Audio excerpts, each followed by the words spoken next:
Welcome to Zoom for Government.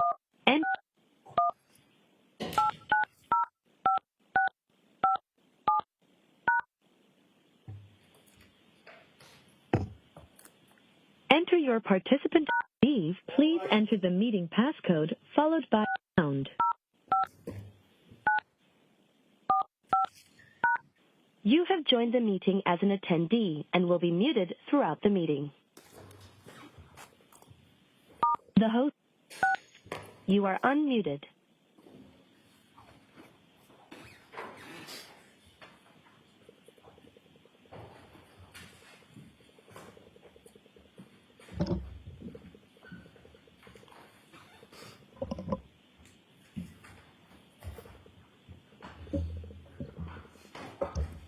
Hear ye. All persons have any business before the Honorable Beverly Benoni, Justice of the Norfolk Superior Court in for the County of Norfolk. You are near, give me attendance, and shall be heard. God save the Commonwealth of Massachusetts.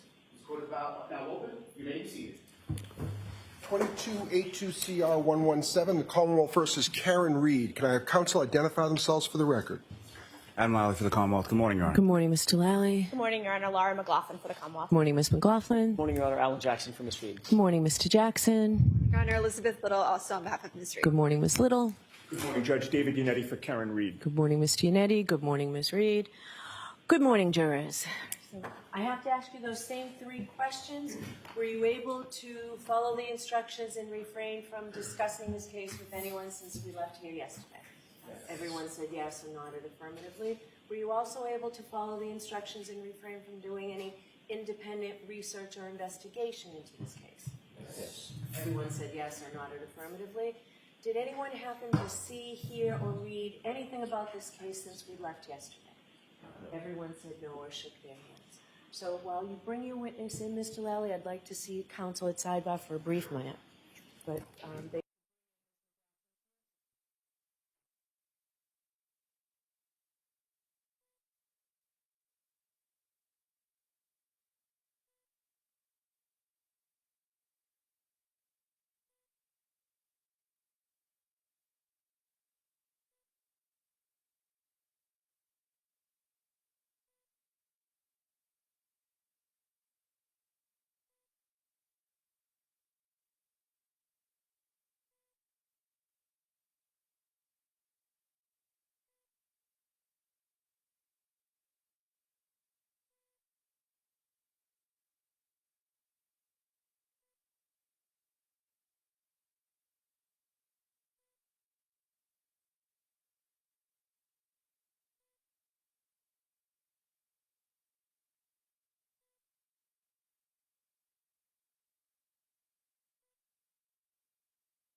Court reporter.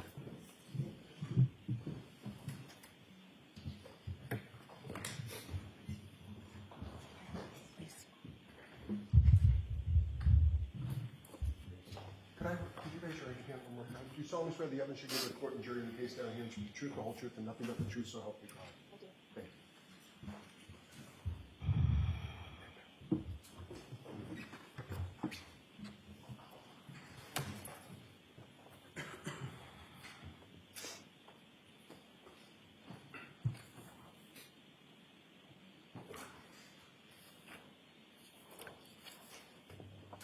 Whenever you're ready, Mr. Lally. Thank you, Your Honor. Pardon me.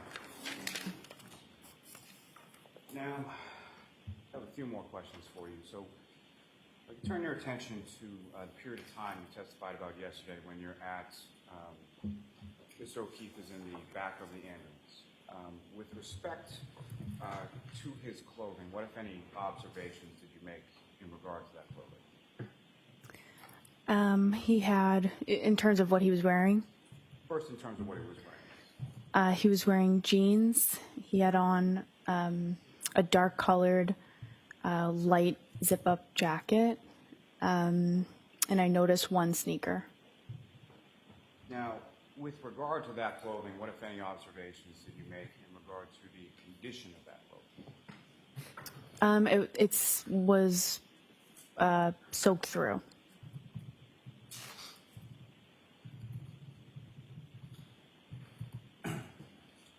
As far as tears or holes or anything else with regard to that clothing, what, if any, observations did you make of that? I didn't see any.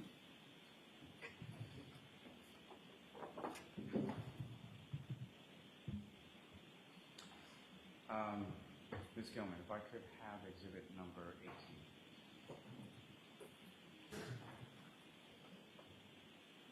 18. May I approach the witness room? Yes.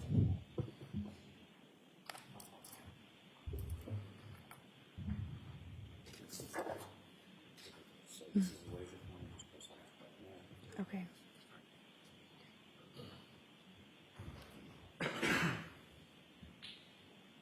Now, first, Firefighter McLaughlin, do you recognize what's up on the screen as exhibit 18? Do I recognize Recognize what it is? Yes. Yes. And what do you recognize it to be? The address of the call, 34 Fairview Road. Now, with respect to this photograph, do you observe within it or where Mr. O'Keefe was on the ground when you first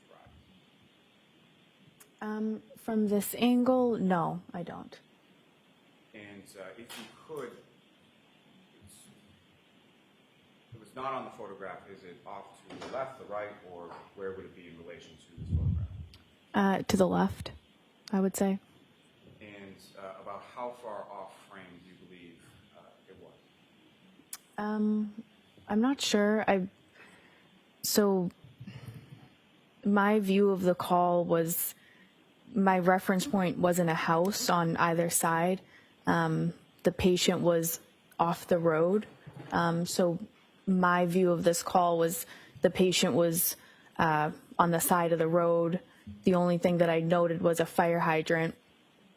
So in relation to, I know it was to the left of a house, but I'm not sure exactly how far left it would be from this picture, from this angle. So your memory is to the left of the house near a fire hydrant, is that correct? Yes.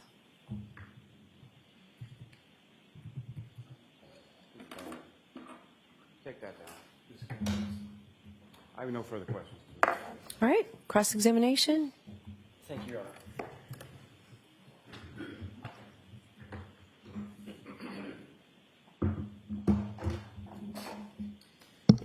Good morning, Mr. McLaughlin. Morning. You responded to the call of an unresponsive male in the snow at 34 Fairview. That was the address you were called, correct? Correct. The house you just looked at, that is in fact 34 Fairview, right? Correct. As Mr. O'Keefe was being transported by ambulance, you were instructed by firefighter Flamati to get information about the victim from Karen Reed, correct? He wasn't being transported by the ambulance at that time. He was on the stretcher, and Tony, who was at the head of the stretcher, asked me to get information from Miss Reed about the patient, but he wasn't being transported in the ambulance at that time. Who's Tony? Firefighter Flamati. Got it. When you did you follow those directives? I did. When you finally approached Miss Reed in order to get that medical history as best you could, what did the scene look like? Who was with you or around you? So they started to move the stretcher towards the ambulance. Miss Reed was sort of, I guess I would describe it as moving around the scene. So she was moving, kind of going in circles. So I was really just focused on her, trying to get her to converse with me and get those questions. So that I wasn't really noticing anything else at that point. I was more just trying to contact her, and she was moving around. What were you wearing at the time? I had my like winter fire jacket on. What color is it? It's yellow and red. Bright yellow for safety purposes. Yes. When you began your actual questioning, once everybody sort of stood still, and you began your questioning of Miss Reed, you were standing in one spot, Miss Reed was standing to your right, is that right? Well, the questioning started, as I said, she was moving around the scene. So the questioning was ongoing as she was moving around to different locations. I don't know exactly how many of the questions I got out during the time that she was moving around. At one point, we did come to a stop. And at that point, she was to my right. That's the point I want to focus your attention on, if I could. When you came to a stop, that's the point at which you recall the statement being made that you attribute to my client. Yes. Okay. And in that group, who was there? I want to make sure I understand this exactly. So there was Miss Reed to my right. There was a civilian woman to my left. There was a police officer who was not directly across from me, but I would say maybe diagonal to me, closer to Miss Reed. Your Honor, I'm holding a photograph. This has been shown to the Commonwealth. May I approach? Yes. I'm going to show you Mr. McLaughlin a still photograph. I'm going to ask you to take a quick look at that photograph and look up after you've studied it for a second and tell me if you recognize people that are in that photograph. I recognize people in it. May I publish, Your Honor? Yes. Is this an exhibit, or are you moving to introduce it? I'm moving to introduce it. It has not been introduced as yet. Okay. So go ahead and have the witness adopt it first. Sure. Do you see the person closest to frame? Closest to the camera? Yes. In what appears to be a yellow and red jacket. Yes. Who's that? That would be me. Who's to your right? It appears to be Miss Reed, And to your left? a civilian woman, And across, as you said, sort of diagonal, closer to Miss Reed is... a police officer. Do you know that officer's name, by the way? I don't know his name. Okay. Your Honor, with that, I would ask that this be marked as next in order. Okay. Is there any objection? No objection. So we are going to remark these exhibits today because of the problems that I indicated at Sidebar. How do you want to do this, Madam Reporter? I don't know where we start from.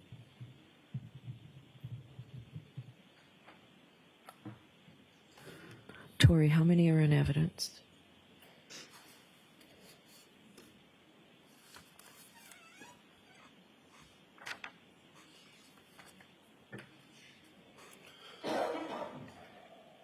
Folks, it's my responsibility to make sure the record is intact, and you've heard numbers 1, 3, 309, 247. We need to straighten this out to make sure it's appropriate for you.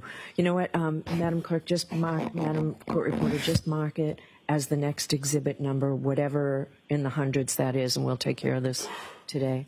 I don't want to waste your time, folks, while we do this, but it's very important that we do it. Exhibit 381. All right.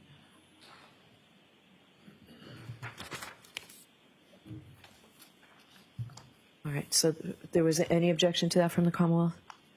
No, Your Honor. Okay. Thank you, Your Honor. May I? Yes. Thank you. Ms. McLaughlin, this is the time or the scene that you told us about when you heard the statement that you've attributed to my client, correct? Sorry, say that again? Sure. This is a moment in time, it captures a moment in time when you're standing there. To your right is Karen Reed, which you've described. To your left is a civilian female, which you've described. And across from you is an officer, which you've also described. Yes. So this would be the time or close in time to the time that you heard the statement that you attribute to Ms. Reed, correct? Yes. The first time you ever made that official report, or an official report to law enforcement regarding that statement was January 30th, 2022, correct? Well, yes and no. The statement was made in front of the police officer, so that would technically be the first time that statement was made to a police officer in my presence. And then, yes, I testified to it on January 30th, as you said. You said it on January 30th. You weren't testifying under oath, correct? Okay. Said it. Okay. Yes. My question was really, and I appreciate you clarifying, my question was really the first time you actually told this statement to any law enforcement officer was on January 30th. Yes. Okay, we can take that down. That was when you met with Trooper Michael Proctor, correct? Yes. Obviously, that was very close in time to the event. It was the next day. Is that right? Yes. The events were close. The 29th. Yeah. So it would be the next day. Right, 29th, 30th. Yeah. Okay. The events were fresh in your mind at that time? Yes. You obviously knew about the importance of that interview. You knew that it dealt with a police officer who had passed? I knew it was important to talk to the police about what I heard. And you wanted to be accurate? Yes. You wanted to be as detailed as you possibly could? Yes. And you understand that memories, obviously, they get a little worse with time, not better with time, right? Sure. The closer in time you are to the event, the fresher your memory is going to be about the details of that event. You would agree with that, right? Sure. You told Trooper Proctor the day after the event, on January 30th, that the statement that you attribute to my client was actually made to the female, not to you in response to your questioning. That's what you told Trooper Proctor, correct? I don't have those notes in front of me, so I don't know that I can tell you that that's correct, but the statement was made in response to my question. However, the Miss Reed was looking at the civilian woman as she said that. Does it refresh your recollection that what Don't read what you think refreshes a recollection. You can show or you cannot read it. Yes. Take a look at the highlighted portion of that report and look up when you're finished. Okay. May I? Sure. Your Honor, may I Yes. approach?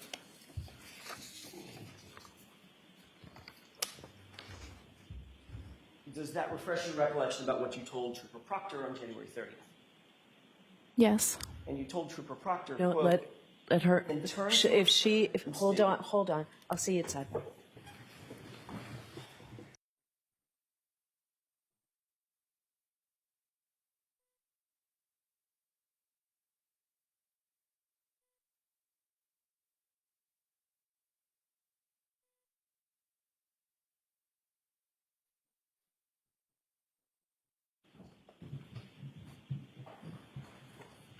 may I, Your Honor? Yes. In fact, what you told Trooper Proctor was, quote, Karen then turned to her friend and stated, I hit him, I hit him, I hit him, I hit him. End quote. Correct? Okay. Is that yes? Yes, if you're saying that's in quotation marks in that, then yes. That's what's in the report. Okay. And you don't have to agree with me. I'm asking yes or no questions, not okay? Yes. Okay, thank you. So in fact, what you told Trooper Proctor was that Karen Reed looked at the female to your left and said 4 times, I hit him, I hit him, I hit him, I hit him. Correct? Yes. And have you since learned that the name or identity of the female that was standing to your left? No. You're aware that the female that was standing to your left reported the exact same statement? No. Are you aware that the female standing to your left reported that exact same statement as, could I have hit him? Did I hit him? Did I hit him? No, I'm not aware of that. You then went back to the ambulance after you heard that statement that you believed you heard my client state. Yes. You opened the ambulance door, correct? Yes. That was the back door? The side door. The side door. And there were two firefighter paramedics in that ambulance at the time, correct? I believe there were more than 2 at that time. 2 of them included firefighter Nuttall and firefighter Flamani. Yes. And at that point, you told them what you believed you had just heard. So I went into the back of the ambulance. I said, this is his name. This is his date of birth. She says he doesn't have any medical history or allergies, doesn't take daily medications. And then I said, she's saying I hit him. And firefighter Nuttall motioned to his face and said something. Objection, Your Honor. Ask another question. So the answer to my question is yes, you told in front of Flamani and Nuttall the phrase, I hit him. Yes. You didn't write that in any report? I don't write a report in this scenario of my job. Let her finish the answer, please. So there are 2 people that will write reports in my department on a call, one being the lead paramedic and the other being the officer who's on scene. So those are the people that write reports, and I was neither of those, so I did not write that in a report. Okay. That's correct. So let me ask the question again. You didn't write it in any report? No. You didn't write it in any notes? No. You didn't document that statement in any way whatsoever, correct? Other than my interview with Proctor and my subsequent testimony. You didn't document that statement in any way yourself, did you? No. Since January 30th, in that conversation that we just talked about with Trooper Proctor, your statement has evolved. Is that right? I don't know how to answer that. You testified yesterday to something quite different Not quite different. than what you testified, I'm sorry, than what you stated to Trooper Proctor. Respectfully, I think my testimony has been pretty consistent. You testified to something yesterday quite different in context than what you told Trooper Proctor. Isn't that right? I don't know that that's right. Well, you told Trooper Proctor, Karen Reed looked at a female standing to your left and said, I hit him, I hit him, I hit him, I hit him. Right? Yes. Yesterday, you told these jurors that Karen Reed said, I hit him, and an officer said, you what? And she repeated, I hit him, and the officer immediately turned and went to find another sergeant. Is that right or no? Yes or no? No, there was more to that testimony. That's not what you said yesterday? I think I said more than that, than what you just repeated. Is what I said consistent with what you said yesterday? There's a lot of things that you said. More of it. I'm asking, is that the sum and substance of what you told these jurors yesterday? Yes. So you would agree that from that time till yesterday, your story has evolved. It's changed. Would I agree with that? No. I don't know that I agree with that. You think the story that you told Trooper Proctor is exactly the same I understand what you're saying. So I understand what you're saying. So has your story evolved? Okay, yes. Okay.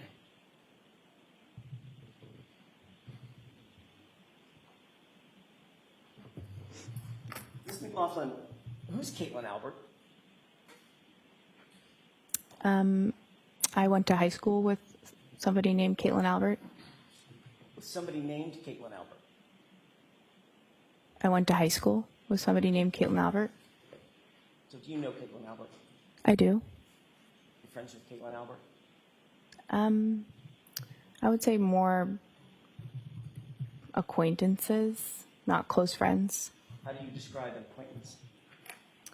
I would say that we have mutual friends, so we might see each other occasionally because of mutual friends, but we don't have a one-on-one friendship or hang out regularly. Who's her dad? I don't know.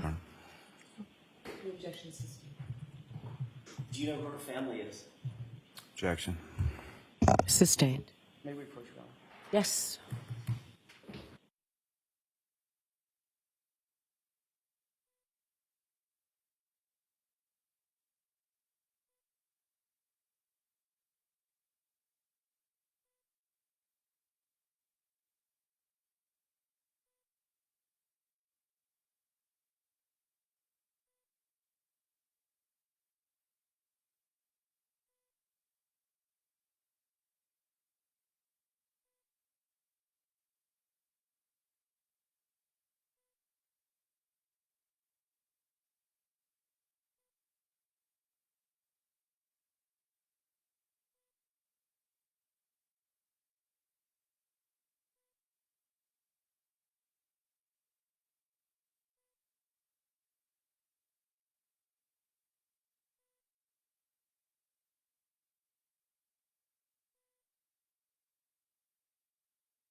All right. Ms. McLaughlin, I'm going to let you step out for a few minutes, show them what you have, and let a court officer know when you're ready for me to come back out. All rise for the court, please.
Court is back in session. You may be seated. All right, so, Mr. Jackson, let's mark for identification the items that you told us about at Sidebar. First in order would be a, do you want me to describe them for the record, Your Honor? No. So they're not to be put up on the screen. These are 4 items. One of them. So don't describe them. I need to see them. So let's bring them up, mark them for identification, Madam Clerk. Then you'll get them back. But I need these marked for identification, and I need to see them. Thank you. So we'll Mark them first. mark them first.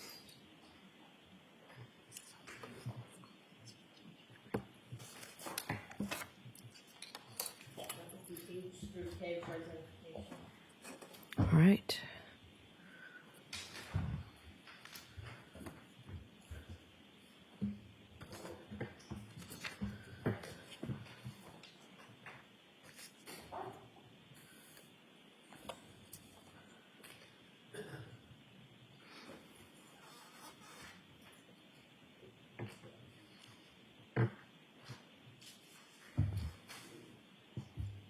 Thank you.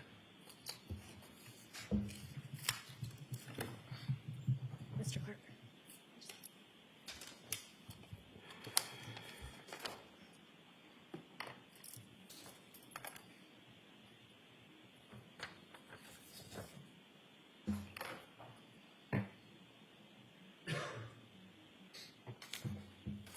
Okay, so we have 4 pieces of paper marked for identification that appear, you got these off of social media sites, Mr. Jackson? That's correct. Okay. When did you get these? I couldn't tell you the exact date, but it's been, we probably had them for between 6 months and a year. All right. And Commonwealth, you've not seen these before? No, Your Honor. Right. So we'll talk about Rule 14 in a little bit, but we'll bring the witness in. You can ask her questions, Mr. Jackson, about her vacation that you mentioned, the drinking that you talked about, the relationship with Ms. Albert. I've forgotten the first name already. And Caitlin, and about the house. So you can ask her questions about that, and let's see, you can show her these exhibits or these marked for identification if you need to. You may have trouble actually getting those into evidence, but I'm going to let you find out. You can ask her to identify them, how long ago they were, things like that. Thank you. All right, could we bring in Ms. McLaughlin, please? Yes. And Commonwealth, you just saw these today. I'm sorry, I don't remember if I asked you that. Yes, and yes. And you were objecting that, you objected at Sidebar that these come in at all? Correct. Okay. Oh, here's the 4th one, I'm sorry. Mr. Jackson, here's the last one.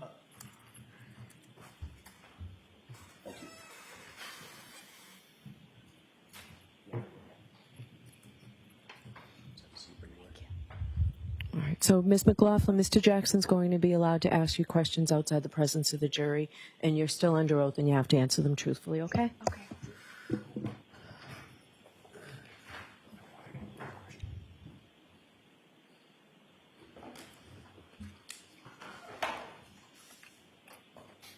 Ms. McLaughlin, when, just briefly as a predicate, when you stepped out, I just want to make sure we're very clear. Did you have a conversation with anybody from the Commonwealth between the time you walked out of court and just now?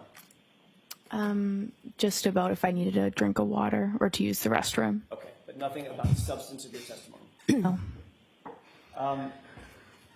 Ms. McLaughlin, I asked you before we broke if you know who Caitlin Albert is. Yes. You said that you went to high school with somebody by that name, correct? Yes. You, in fact, know that person as a friend, correct? I know her. She's more than an acquaintance. I would say she's an acquaintance. She's not a close friend. Is she in a group of friends of yours? We have mutual friends. How long have you known her?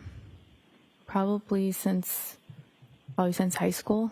When you say, and I don't want to ask your age, I wouldn't do that. How many years, how long of a span of years have you known her? Since high school, so maybe 10. And you know her family, generally? I don't. You don't know anything about her family? I don't know her family. Had you ever been to her house? Not that I recall ever being there. Not that you recall, or you haven't? Those two different things. I don't recall ever being there. Okay, so you might have been there, you just don't recall. I don't recall ever being there. Okay.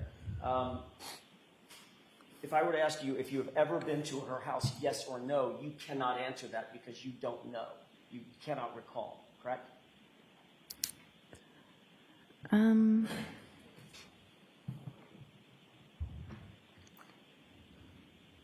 would say, I mean, I would lean towards no. I have no recollection of ever being at her house.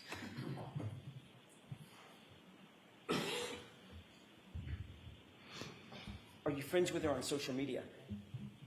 Yes. May I approach her on that? Yes. I'm just going to leave all four of these up here. I know what they look like. Can you do me a favor and take a look at the first document? What does that document appear to be? It says Caitlin's friends. What does it look like? That's a printout of. I'm sorry? What does that look like? It's a printout of. Does that look like it's from Facebook or one of the social media apps? Yeah, I don't know exactly. Some social media. Okay. Under Caitlin's friends, do you see your handle, for lack of a better phrase? I do. Okay. Is that you? Yes. Okay. Can you look at the next photograph?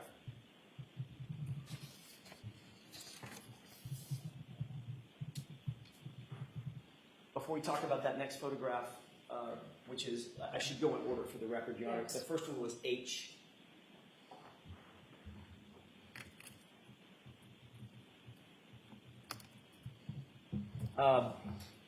Before we talk about I, which is the next photograph, how long have you been social media friends, quote, friends with Caitlin Albert? I don't know. More than 5 years? Probably. More than 8 years? I don't know. The second photograph, or the second document, appears to be a photograph. It's I, is that right? Yes. Do you see yourself in that photograph? I do. Do you see Caitlin in that photograph?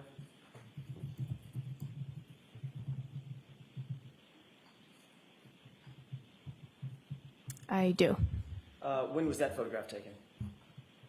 I have no idea. Where was that photograph taken? I don't know. You have no idea how long ago that was? I don't. What was the event that was depicted, or that is depicted in that photograph? I don't know.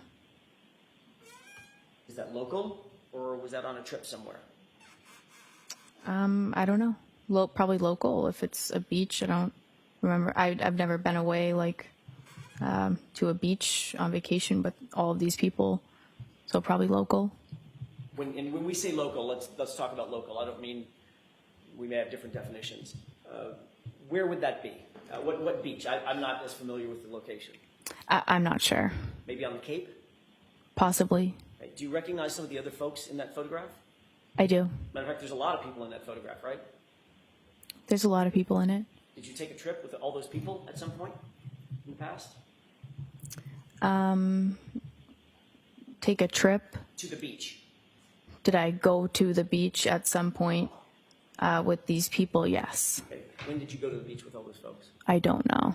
I don't know when this picture is from. Have you It gone- seems old to me, but Well, you can see yourself. I mean, yeah. What was that? Did you say it seems old to you? Yeah, to me. Okay. This isn't like a recent to me. how old do you think that photograph is? I don't know. It could be around high school. I'm not sure. And I know Mr. Jackson didn't want to ask you how old you are. When did you get out of high school? 2014. Okay. I graduated. So could that have been around 2014? It could be. So you've known Caitlin for at least that long. Yeah. And when I say travel, I mean travel outside of Canton. You've gone places with her, correct? Yes. You've posed for photographs with her, Yes. with other folks. Yes. It's like socializing and partying, correct? Looks like socializing. Maybe a small vacation. I've never been on vacation with a big group of people like this. Well, that doesn't look like a, what would you call that if that's not like a mini vacation? A day at the beach? A day at the beach, okay. So maybe a day vacation. Sure. Okay. Let's look at the next photograph. Jay. May I approach, Your Honor? Yes. I do need to remind myself. That photograph looks a little older, correct? They both look old to me. I don't know when they're from. I'm going to ask you the same questions about that. These aren't trick questions. I don't want to waste your time. What's that from? I don't remember specifically what or where this is. Do you see yourself in that photograph? I do. Do you see Caitlin in that photograph? I do. You're all posing for the camera, correct? Yes. What's the location? I don't know. No idea. I don't. This is yet another socializing event with Caitlin that you can't recall. I don't know where this is exactly. I'm sorry, I didn't mean to step on your words. Go ahead. I don't know where this is exactly. So you've had so many socializing events with Caitlin and other folks that you can't pinpoint this one as opposed to any of the others that you've had? No, I'm saying I can't. These photos are old. I don't know. I don't remember where these were or the circumstances around them. That's what I'm saying. You see how you're dressed in that photo? Yes. You see how you see the other friends that are there with you? Yeah. How many people would you estimate are in that photo? Do you want me to count how many people? Give me it. I don't have the photo in front of me, so just give me it. Is it more than 5? 12. 12 people. Ish. Okay. Do you recognize those dozen people? I do. Did you go on a day trip with those dozen people? Yeah, possibly. When? I don't know. Where? I'm sorry. I don't know. I don't remember. How many times have you gone on day trips with those dozen people? I don't know. How about turning back to photograph I? How many times have you gone on day trips and socialized with those number of people? Which looks like probably double that, 20 or 25 people. I don't know. That's a big group of friends of yours that includes Caitlin Albert, right? A big group of mutual friends. So it's not just that she's a mutual friend, she's a friend. Isn't that right?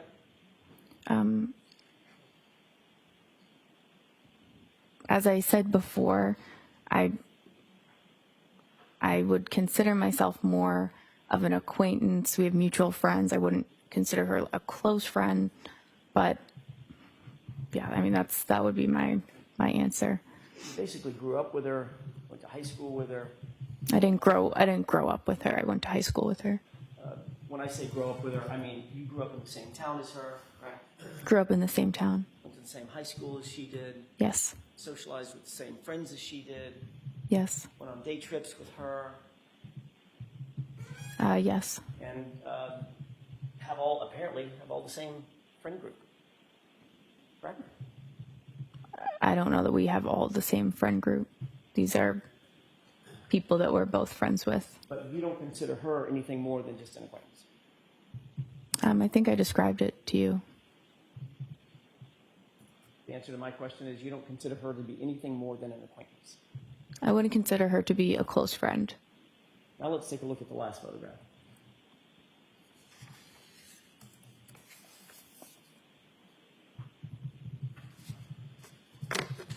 Describe what's in that photograph.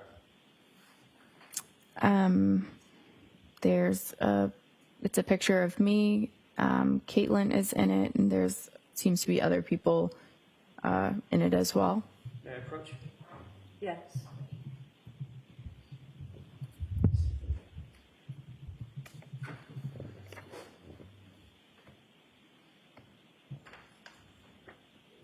Both of you can take it. Sorry, I just want to drop it on you. That's a close-up photograph of who? Caitlin, and I'm also in it. And you're doing what in the photograph as it relates to Caitlin? It seems like I'm kind of kneeling down next to her. Touching her? Can I see that for just a minute, please? Thank you. I'm sorry, can you show me you? Okay, thank you. So just for the record, may I approach one more time, Your Honor? Yes. Thank you. Take a look at that one more time.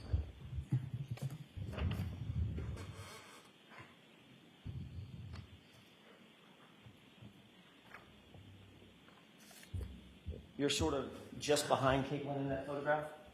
Yes. Caitlin's the one drinking the beer? Yes. You got your right arm around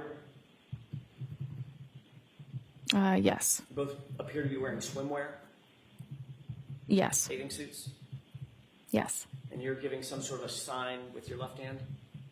No, I'm not. Is that somebody else's hand that I saw? Maybe that's Caitlin's. Yeah. I'm sorry, I don't have the photograph in front of me. I don't have it committed to memory. Looks like that's a photograph that you and Caitlin posed for together, correct? It seems like it's a close-up of a bigger, like a picture. It seems to be zoomed in on a group of people. Which was posted on social media. Okay. Is that right? Are you telling me that? I'm asking you that. Have you ever seen that posted on social media? I don't recall seeing this picture, but if it was on social media, then okay. How long ago was that picture taken? I don't know. Who took the picture? I don't know. Where were you when the photograph was taken? Probably at a beach if we're wearing bathing suits. Probably at a beach or at a beach? Well, I can't see a beach in the picture. We're in bathing suits. It could be at a beach. Right. Do you recognize the bathing suit that you're wearing in the photograph? No. You literally don't even recognize your own outfit?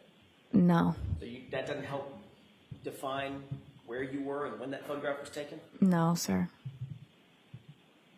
Do any of these photographs remind you that you've been to Caitlin's house at some point in your friendship with her? No. Has Caitlin ever been to your house? Not to my recollection. When was the last time you talked to Caitlin? I don't remember exactly. It's probably been a few years. When was the last time you went to an event, socializing event with Caitlin? Again, I don't remember exactly. Did you talk to Caitlin at any point on or around January 29th, 2022? No. When was the last time you had talked to Caitlin before January 29th, 2022? I don't know. Would it have been a day before, a week before, a month before? No, I don't talk to her. Like I said, we're not like close friends, so it's like pretty infrequent that we would interact. So I don't know when the last time before that. What about texting or Snapchatting or communicating in that way? I don't remember. Would it have been a week before the 29th? I don't think so. You don't think so, or you know so? I don't think so. What about after the 29th, after you responded to 34 Fairview? You ever have any communication with her? Not that I can recall. So is that something that you think you might remember if you responded to a house of her father where there's a police officer dead or dying on the yard, on the lawn, 30 feet from the front door? You might have had a conversation with Caitlin? I've never had a conversation with Caitlin about that call or this case. Did you ever contact any of your other friends about the fact that you responded to Caitlin's parents' house? No.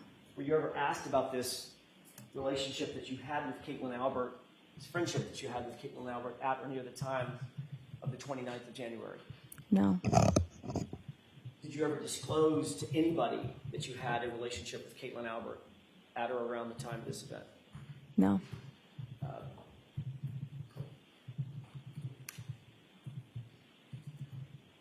When you went to 34 Fairview, you knew that that was the Albert family home, correct? No. When did you learn that it was the Albert? You now know that. I know that now. When did you find out? I don't know. I don't recall. It was some point after. It was, but I don't know when. Would it have been the next day? No. You and firefighter Flamati and firefighter Nuttall were all discussing this case pretty intently after this event, correct? No. It's not that often in the little town of Canton that a police officer is found dead or dying on another police officer's lawn. Wouldn't you agree with that? We responded to a medical call, so the conversation after the fact was at the hospital, debriefing the call, going over what happened, what we use for equipment, what we need, and just like that was the extent of the conversation. Would you agree that this case, given its notoriety, is discussed at the fire station almost daily?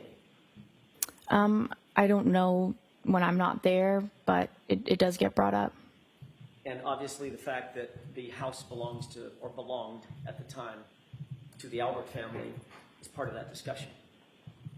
I don't know. Like I said, it gets brought up, but I just avoid it. I don't engage in the conversations. It was certainly enough of a subject matter that you learned, according to you, after the 29th. That house belonged to Brian Albert, Nicole Albert, parents of your friend Caitlin Albert, right? Well, at that point, it was on the news consistently, so I don't know where that information was introduced, but it was pretty early on after the 29th. I don't recall when it was known that that was the case. I mean, you didn't learn that was the Albert family home last week. No. You've known it for going on 2.5 years. I don't know exactly when I learned that that was the house. I realize you don't know exactly, Ms. McLaughlin. I'm not asking you the day you learned. I'm asking you, you've known this basically through the lifespan of this case. At some point after I learned it. Right. I'm just trying to figure out about how long after. A week after? A month after? I'm not sure. But it was more toward January 29th than it was yesterday, correct? Correct.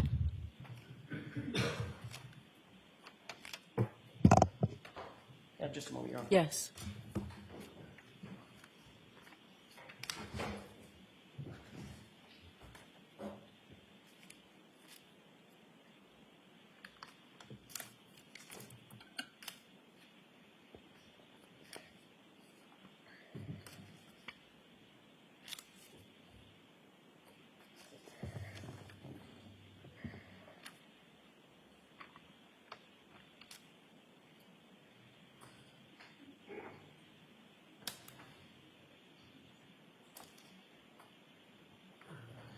One other, just a couple of brief questions.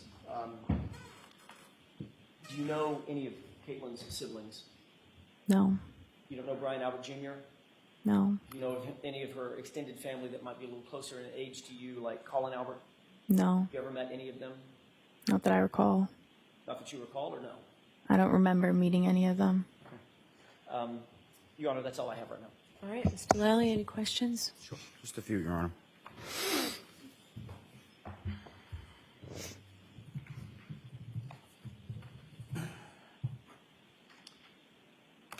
So, Ms. McLaughlin, you're not friends with Caitlin Albert, correct?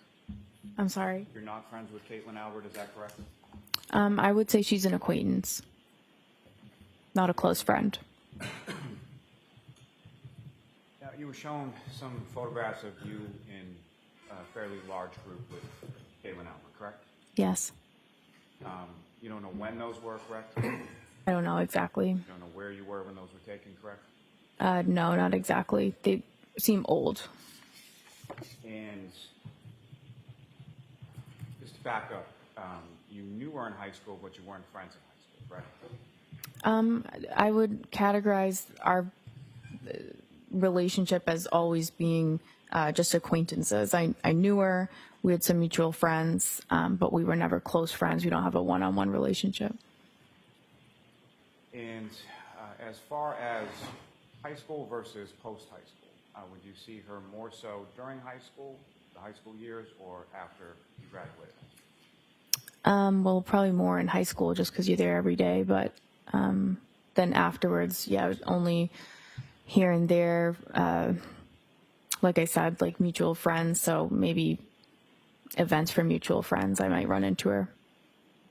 And to be clear, and I think you made reference to it, but that last photograph that's marked as K, that seems to be a cropped or sort of zoomed in of a larger photo. Is that right? Yeah. Yes. Now, as far as each of those photos you were shown, you're present in a photo with Caitlin Albert in a much larger group, correct? Yes. Okay. Have you ever hung out or socialized with Caitlin Albert outside of the setting of a large group? No. You've never been to her house before that date of January 29th that you know of, correct? Correct. She's never been to your house that you know of, correct? Correct.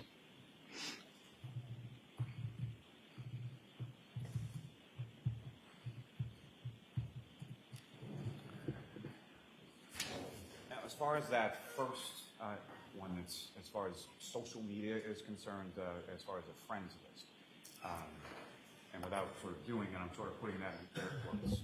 How many friends would you say you have on social media in total?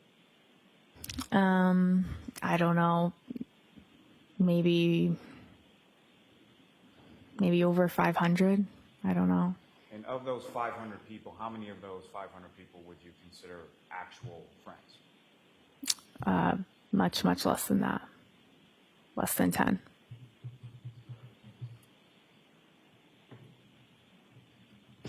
All right, why don't we wrap this up, Mr. Lally? Sure. Just when it comes to that day that you responded, you're working with the fire department, you responded to a call on January 29th to a home, or as you say, to somewhere on the side of the road. Did you have any idea whose house that was adjacent to where the treatment was concerned with regard to your patient, Ms. Roki? No. I have no. Okay. All right. So there was an objection that this was in violation of Rule 14 to admit these exhibits, Mr. Lally. That's what you said, correct? Yes, sir. Okay. So I agree. So the exhibits don't come in. But based on this voir dire and the answers, I'm going to give you some leeway on exactly what you did. Okay. The relationship, the socialization and the extent of it, friends on social media, those areas. You didn't quite get everything that you mentioned at Sidebar you thought you'd get. So that's not coming in. So If you stay within the parameters. So why don't you come over here then, just because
If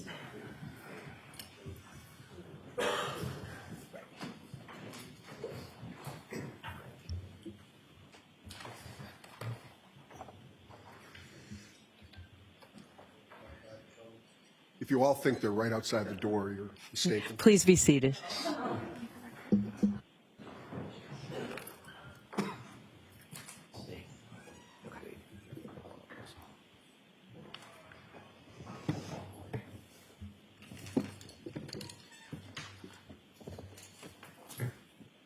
Jimmy, do you have any envelopes over there? I do.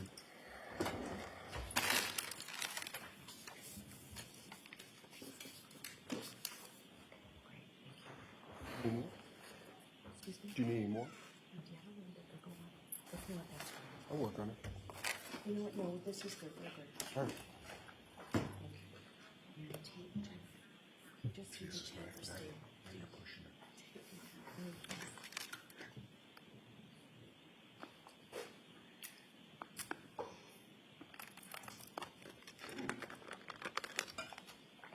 Awesome. Thank you.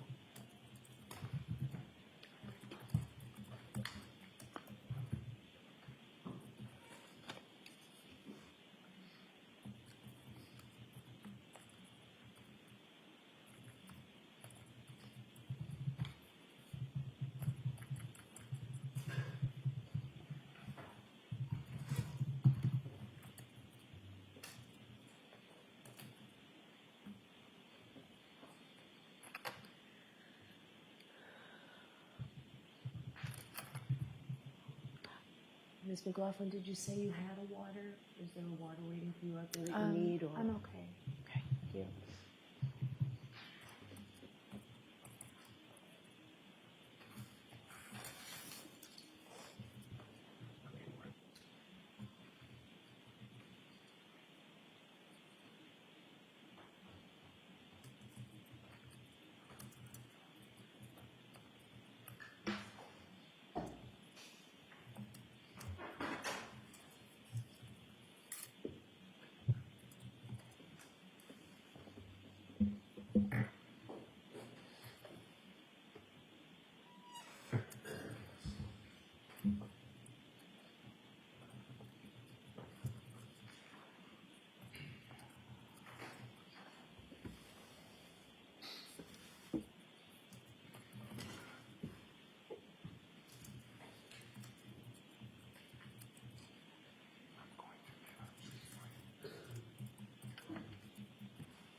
Please rise for the jury.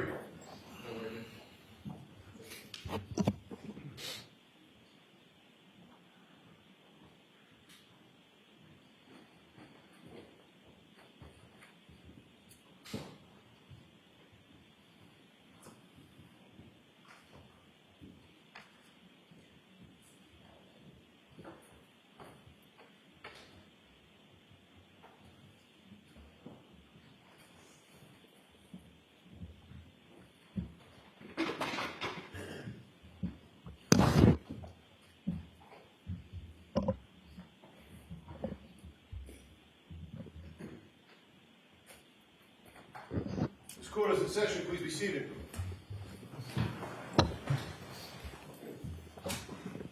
So jurors, from time to time, there are things that I need to discuss with the lawyers, as you saw. We try and do it as quickly as we can. It's in an effort to make sure that what you see and hear in this case is appropriate for you to see and hear. So sometimes we spend a little time now that will save us a lot of time later. So we do appreciate your patience. Mayor, Your Honor? Yes. Thank you. Ms. McLaughlin, thank you for your patience. When we last left off, I was asking you about your relationship with Caitlin Albert. You recall that? Yes. I want to ask you a few more questions about that. You and Caitlin Albert have known each other for how long? Since high school. Which is, give me a span of time. So, probably about 10 years. You have traveled with Caitlin Albert and friends. When I say traveled, I don't mean to exotic locations. I mean day trips, etc. Yes. You have a group of mutual friends together, correct? We have mutual friends, correct. Those mutual friends have gone on day trips with you and Caitlin Albert involved? Correct. On more than one occasion, as a matter of fact? Correct. On many occasions, as a matter of fact? I don't know. More than 5? I don't know. More than 10? I don't know. You've seen photographs of you with Caitlin Albert on some of these day trips, correct? Yes. You've seen at least 3 of those photographs.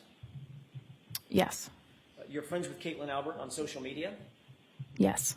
Other than the 3 photographs that you've seen, we just talked about, there have been other events that you've been at with Caitlin Albert that weren't necessarily photographed, or we don't have those photographs, correct? Probably. You know that Caitlin Albert is the same Caitlin Albert that's the daughter of Brian and Nicole Albert, as you sit here.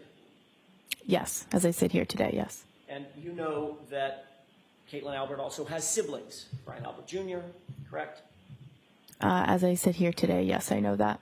And you also know, as you sit here today, that 34 Fairview was, at the time of January 29th, 2022, the Albert home, correct? I know that as of today.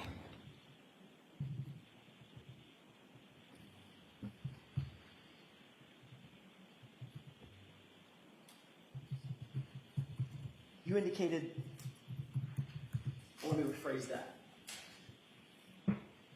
When you showed up at 34 Fairview that morning, did you recognize that address or recognize the home as being that of Caitlin Albert's? No.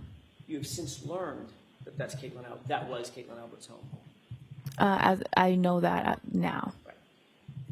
And you gave your original statement to Trooper Proctor the next day. Yes. And from that day to this day, or let's take yesterday, from that day to yesterday, you learned that 34 Fairview was the Canton Albert family home, correct?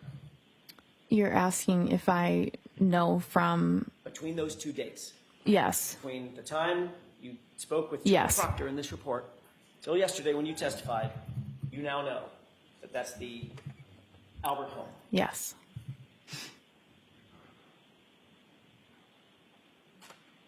And you also indicated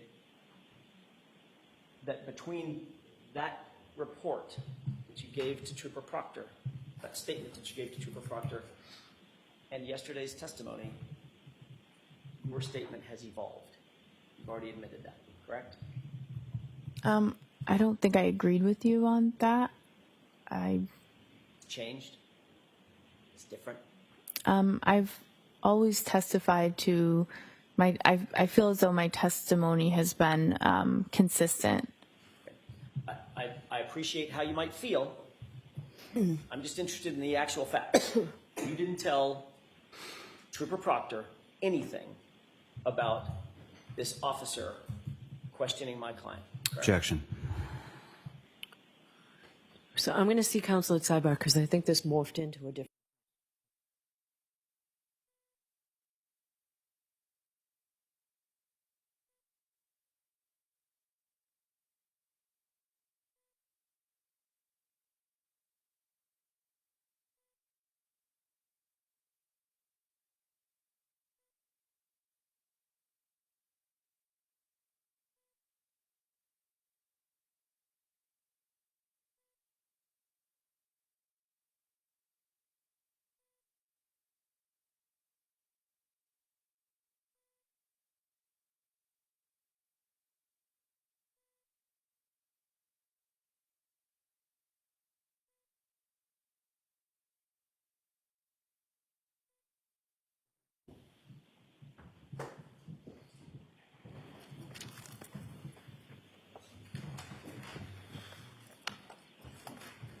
agree, Ms. McLaughlin, that the statement that you gave to Trooper Proctor is not the same as the statement that you gave to these jurors yesterday?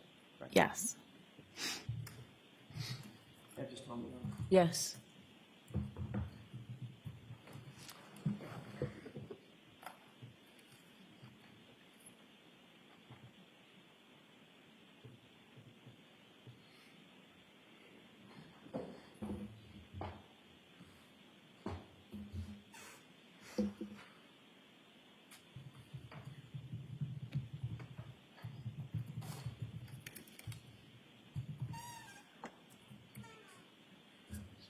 A couple of other questions. When you did make this statement to Trooper Proctor, your visit to Canton PD was coordinated by another officer to put you and Trooper Proctor together for the interview, correct? I don't recall that. Do you recall being contacted by a completely different officer to say, hey, Trooper Proctor wants to talk to you, come on into Canton PD, let's have an interview? I don't remember exactly how the interview was set up. So that was my next question. You may have just told me this. Do you have any recollection who set that interview up? I don't. Does the name Kevin Albert sound familiar? No. You know Kevin Albert? No. You know him to be a police officer at Canton PD? No. You know him to be the brother of Brian Albert? No. The objection sustained. That's all I have, Your Honor. Okay. Mr. Lally, any redirect? Yes, Your Honor.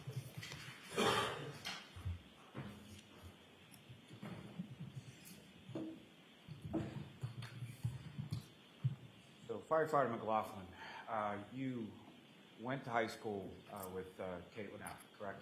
Yes. And could you describe the nature of your relationship, if any, with Caitlin? I would describe it as we're not close friends. I would say we're more acquaintances. We have mutual friends. I don't have a one-on-one relationship with her. And you were asked some questions about social media, correct? Yes. And if you could, or if you could guesstimate about how many friends, and I'm sort of throwing air quotes in there, how many friends on social media would you have? I don't know, probably 500. And of those probably 500 friends on social media, how many of those are actual friends that you talk to, interact with beyond social media? Much less than that. Now, prior to, well, let me ask you this. As far as, would you say that you saw Caitlin Albert more so when you were in high school, or more so since you have graduated from high school? I would say probably more in high school because we were there every day, so. And about what year or so was it that you graduated from high school? 2014. And as far as any sort of photographs that were referenced to you, have you seen those photographs? Here? Yes. Here today, I saw them. Do you have any idea where or when those photographs were taken? I don't remember. And of those photographs, it's not just you and Caitlin Albert in a photograph, is that correct? Correct. So a larger group of people, is that correct? Correct. When you were asked about sort of these day trips, they were sort of trips specifically on a day to a beach, it looks like, correct? Correct. And to a beach with a larger group of people, is that correct? Correct. And with reference to Caitlin Albert specifically, have you ever socialized with her in any setting beyond a setting that contained a large group of people? No. Now, with respect to, you went to, when you say high school, you graduated from Canton High School, correct? Correct. And you grew up in Canton, is that correct? Yes. And did you know Caitlin Albert before you attended Canton High School? No, that's probably when we first really interacted with high school. And essentially, you live within the town I'm sorry, you work within the town that you grew up in, correct? Correct. And is that abnormal from a civil service perspective? No, from a civil service perspective, you're given more points for residency, so it's actually, I would say, preferred or you're placed higher on the list if you have residency in that town. So it's actually preferred and more common than uncommon as far as growing up in a town and then working in that same town in a civil service position like a firefighter. Yes. Now, during the course of the time that you've been on the Canton Fire Department, have you received calls to residencies or other places or even patients that you either knew or were familiar with? Yes. And would that be a reason for you to not go on a call? No. And you have an obligation, wouldn't you say, to respond to a call when a call is made and you're on duty in that station house, correct? Yes. The objection sustained. Ask the question differently. As far as when you're on duty as a firefighter at a particular station house and you get a call, what, if any, choice do you have to respond to any particular call? I don't have a choice. I just have to respond to the call.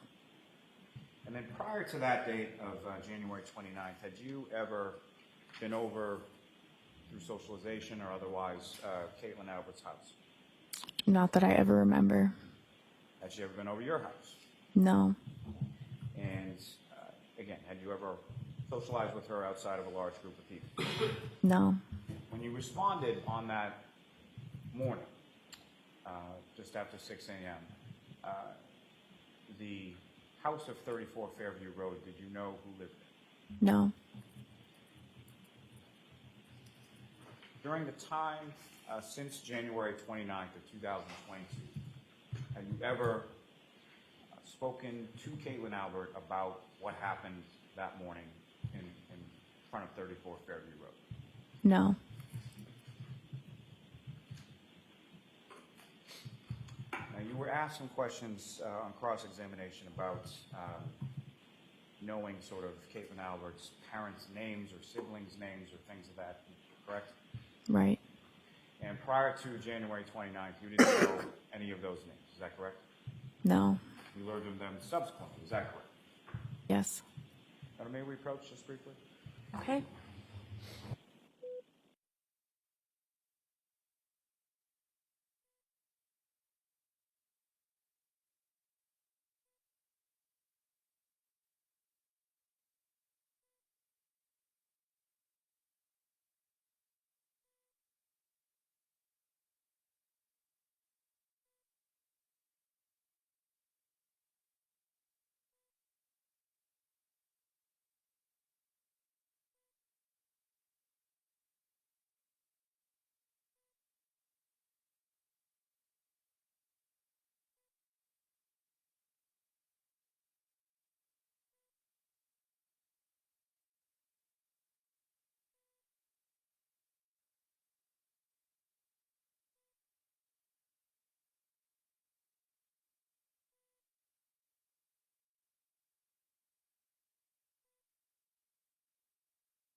So, Ms. McLaughlin, you learned of those other people's names within the Albert family subsequent to your response to this call on January 29th. Is that correct?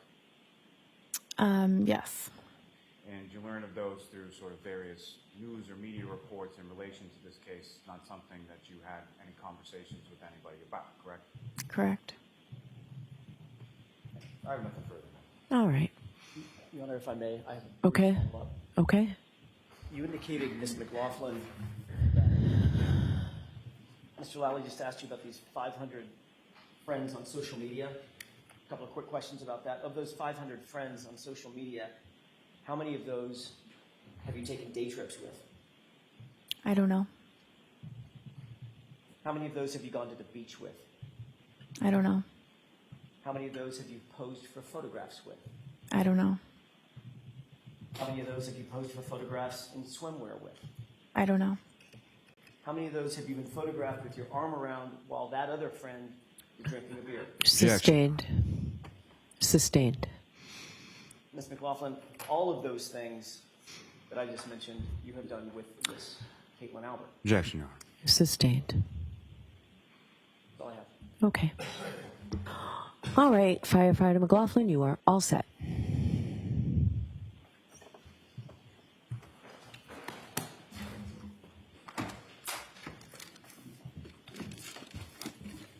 All right, jurors, we are getting ready to go for our view. So we're about to visit a place which you'll be hearing about some more. You've heard about, you've seen photographs of, and in court terminology, we call this a view. The purpose of the view is to help you better to understand the evidence, which you'll hear during the trial, and to help you appreciate the location and its surroundings. The view that you will take is a part of this case. The observations that you make while on the view may be used and considered in your deliberations in reaching a verdict. The place that we're going to go, you've seen photos of, you've heard it, it's 34 Fairview Road. The lawyers and I will accompany you on the bus. The attorneys may point out to you the arrangement of the scene and items that they want you to pay special note of. But otherwise, they cannot discuss anything in this case in regard to this case, and they can't talk to you. All right, they'll be able to do an opening here, and they'll be able to point these things out. While you're on the view, it's very important that you can't take notes, and you certainly can't use your phones and take photographs. All right, it's really just for you to see. You cannot conduct any independent investigation while we're there, or at any time during the trial, as you've been told.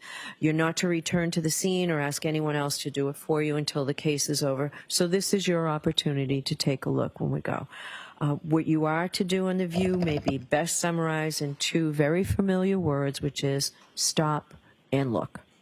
Okay? Your responsibility is to see the place, to observe it carefully, and to remember what you see. So during your trip to and from the place that we're going to view, you're not to discuss this case or anything about it among yourselves or with anyone, and you are not to permit anyone to talk with you about the case. You'll be under the supervision of our great court officers at all times, and you'll remain together until you return to court unless the court officers direct you otherwise.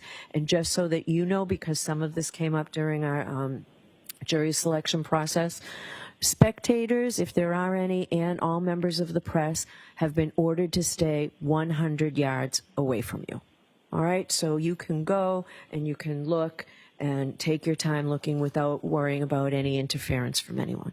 All right, so with that, Mr. Clerk, could you swear in, please, the court officers? Court officers, raise your right hands, please.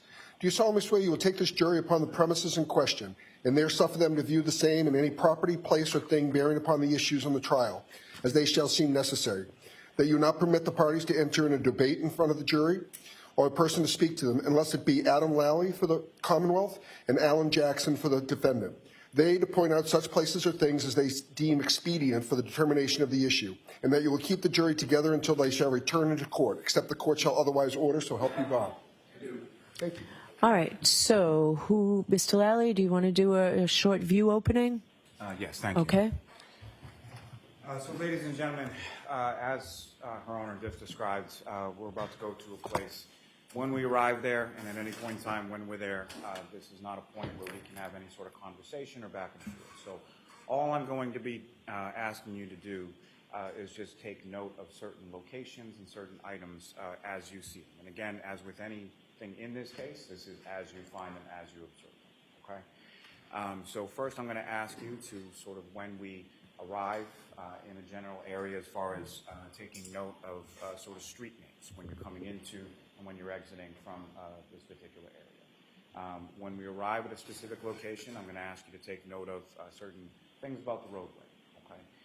Certainly any abutments to the roadway, any residences that you observe, the distances between the roadway, and any landmarks or any items that you observe on that property, specifically a driveway, specifically a front door, any other sort of items of interest within the front lawn area of that home. I'm also going to ask you to take note of the roadway itself and sort of the width of that roadway, whether or not you find any sort of lanes separating within that roadway, and then the individual width of some of those lanes as well. Lastly, there is also going to be a vehicle there as well, and I'm going to ask you to take note of certain things with respect to that vehicle, okay? With respect to the size of the vehicle, with respect to the height of the vehicle, with respect to anything that you observe specifically from the front, the side, the back, all of the exterior of that vehicle, and then also some of the interior of that vehicle. And specifically, I'm going to ask you to take note of sort of the center console in the front driver's compartment of that vehicle, and anything that you observe in that location as well. And that is all I'm asking you to do on this case, and I thank you again for your time and attention. All right, Mr. Jackson? Thank you, ladies and gentlemen. It's the first time we've been able to speak to you directly, so I want to take the opportunity to introduce myself and thank you for your service and thank you for your time and commitment to this. I'm going to echo a lot of what Mr. Lally just said. There's nothing magical about this other than it gives you perspective. It's an opportunity to introduce you in three-dimensional form to stuff that you've been seeing in two-dimensional form. Photographs, some of the testimony, diagrams that you might see. So I'm sorry, we're really pointed on what you can say. What we're going to ask you to do is take special note of the relationships of physical items out at the scene. Much as Mr. Lally just indicated, there are going to be physical things out at the scene. You've heard about a flagpole, a fire hydrant, a house. We're going to ask you to take special note of where those are in relation to other things physically at the scene. That will hopefully, with the court's instruction, give you some assistance in putting together the testimony that you think is relevant and the documents that you think are relevant. Again, to echo what Mr. Lally said, we're going to ask you to look at the roadway, the vehicle, the house, the physical items at the home, and the relationship between and among all of those things to each other. Hopefully, that will give you a very good understanding of what we're dealing with, especially with the exhibits. Thank you. All right, so folks, we'll be all set. We'll see you at the bus in a little bit. Just make sure your notebooks are closed. You are muted. Goodbye. Quiet, please.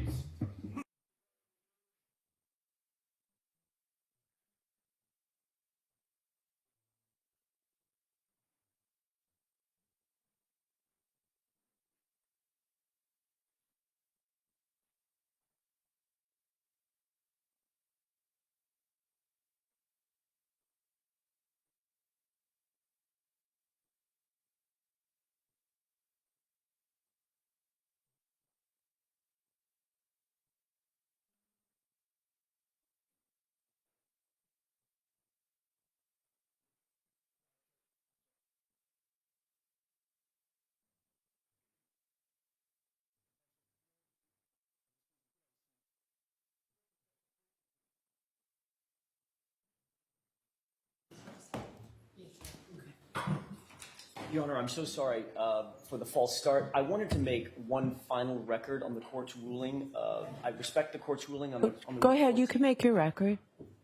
Maybe it would be better if I did it over here. I wanted to interpose an objection to... So I think it would be better if you did it over here. It's illegal. It's just a legal matter. I don't know what you're doing. Come over here and tell me what you're going to do, and then I'll take you back there and do it.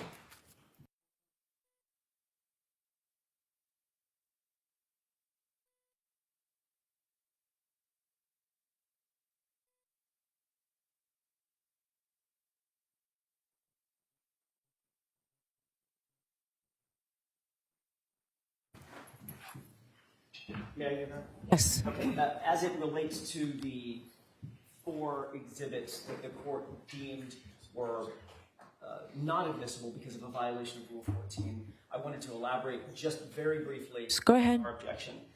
We believe that under Rule 14, we were not obligated to have to present these exhibits to the Commonwealth in discovery. Rule 14 does not require such disclosure when the exhibits are used for impeachment only, and that's exactly what those 4 exhibits were going to be used for, and what we intended to use them for.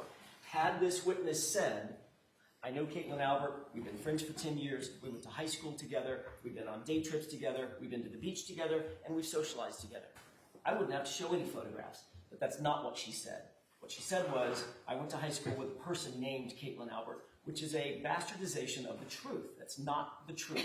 And those 4 photographs are what got her, in the voir dire process, what got her to admit that she in fact does know Caitlin Albert, and those are on a very, very different level than she first suggested.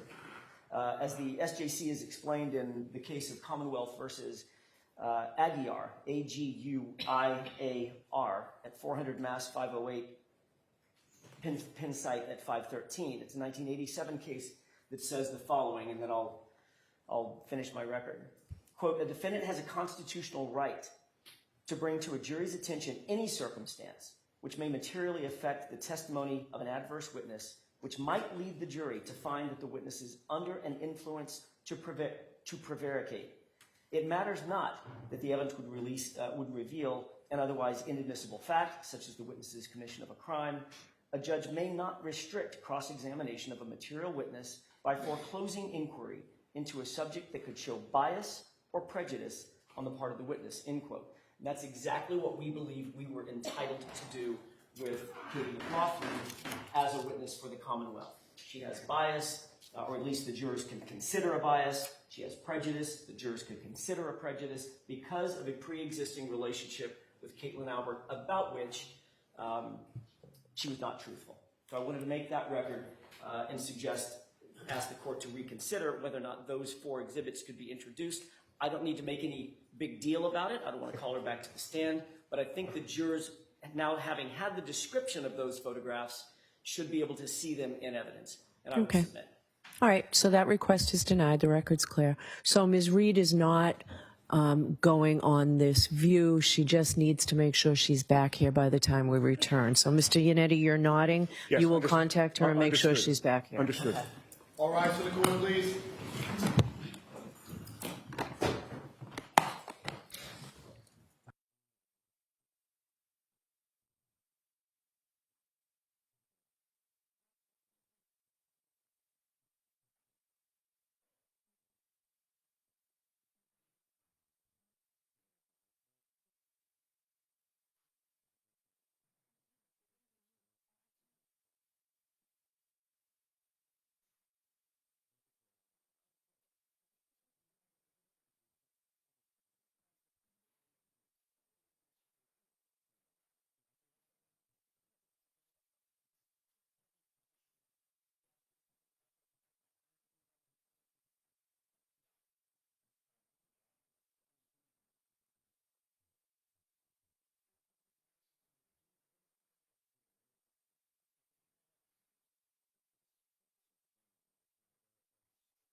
you in this courtroom. Okay? So with that, Mr. Lally, do you have a witness for us? Yes, Your Honor. The Commonwealth will call Mr. Gregory Woodbury to the stand.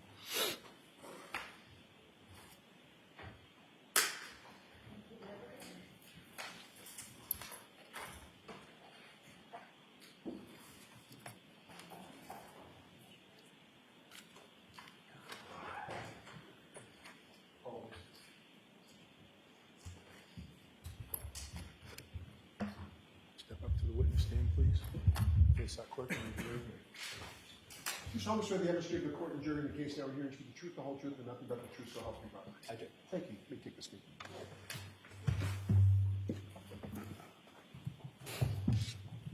All right, Mr. Lally, whenever you're ready.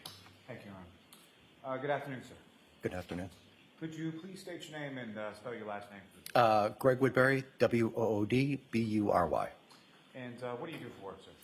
Lieutenant paramedic on the Canton Fire Department. And how long have you been a member of the Canton Fire Department? About 24 years now. How long have you had the rank of lieutenant within the Canton Fire Department? That's been 8 years now. Now, prior to working with Canton Fire Department, what, if any, other work did you have within that same sort of field? Prior to being on Canton Fire, I was an EMT paramedic in the North Shore area. And if you could just, with regard to your working as a paramedic and a firefighter, specifically as far as being a paramedic, what, if any, sort of specialized training did you receive in regard to, or certifications did you receive in regard to being a paramedic? So after I got my EMT, when I went to paramedic school, I went to Northeastern University. It was a one-year full-time program. And following, you successfully completed that program, is that correct? Yes.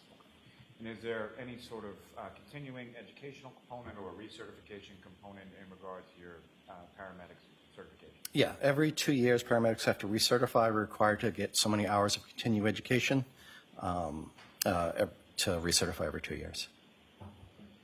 If I could turn your attention to the date of January 28th, 2022 into January 29th, 2022. Were you working with the Canton Fire Department on that day? Yes. And what kind of shift were you working on that occasion, if you recall? It was a 24-hour shift. And 24-hour shift within the Canton Fire Department is what to what? It's 8 a.m. to 8 a.m. the next day. Now, turning your attention to the 29th, at what point do you sort of get up and start to begin your day at the fire station? So a normal day, sorry, was that my beginning of the shift you're talking about, or the end of the shift? Okay, so the second part of the shift. Normally we get up at 6 for the officers, but I got up a little earlier then because we had the snowstorm coming in. So I had to make sure everything was shoveled. I think I got up about maybe 5, check the apron of the area in front of the station, and make sure the walkways were clear. And when you got up to check that, what, if anything, did you? It had been snowing. There was blizzard-type conditions coming in. So it was a decent level of snowfall there. Let me see, maybe 2-3 inches on the ground at that time. And as far as with reference to that, what, if anything, did you do to? I think we can move quickly through this part of it. Yeah. The cleaning the apron. I wasn't getting to that. Okay. Okay. As far as that particular date or that shift, how were you assigned within the firehouse? I was lieutenant on Engine 4. And with respect to that, at some point shortly after 6 a.m., did you receive a dispatch to a call? Yes. Yeah, we're dispatched to a call for a person in the snow. And did you respond to that call, sir? Yes, I did. And you were assigned to the engine, is that correct? Correct. Who, if anyone else, was assigned to the engine that day with you on that shift? So we had Cade McLaughlin and Frank Walsh were my 2 engine crew. And in addition to yourself and your engine, what, if any, other sort of vehicles or apparatuses responded? Ambulance 1 also responded with us.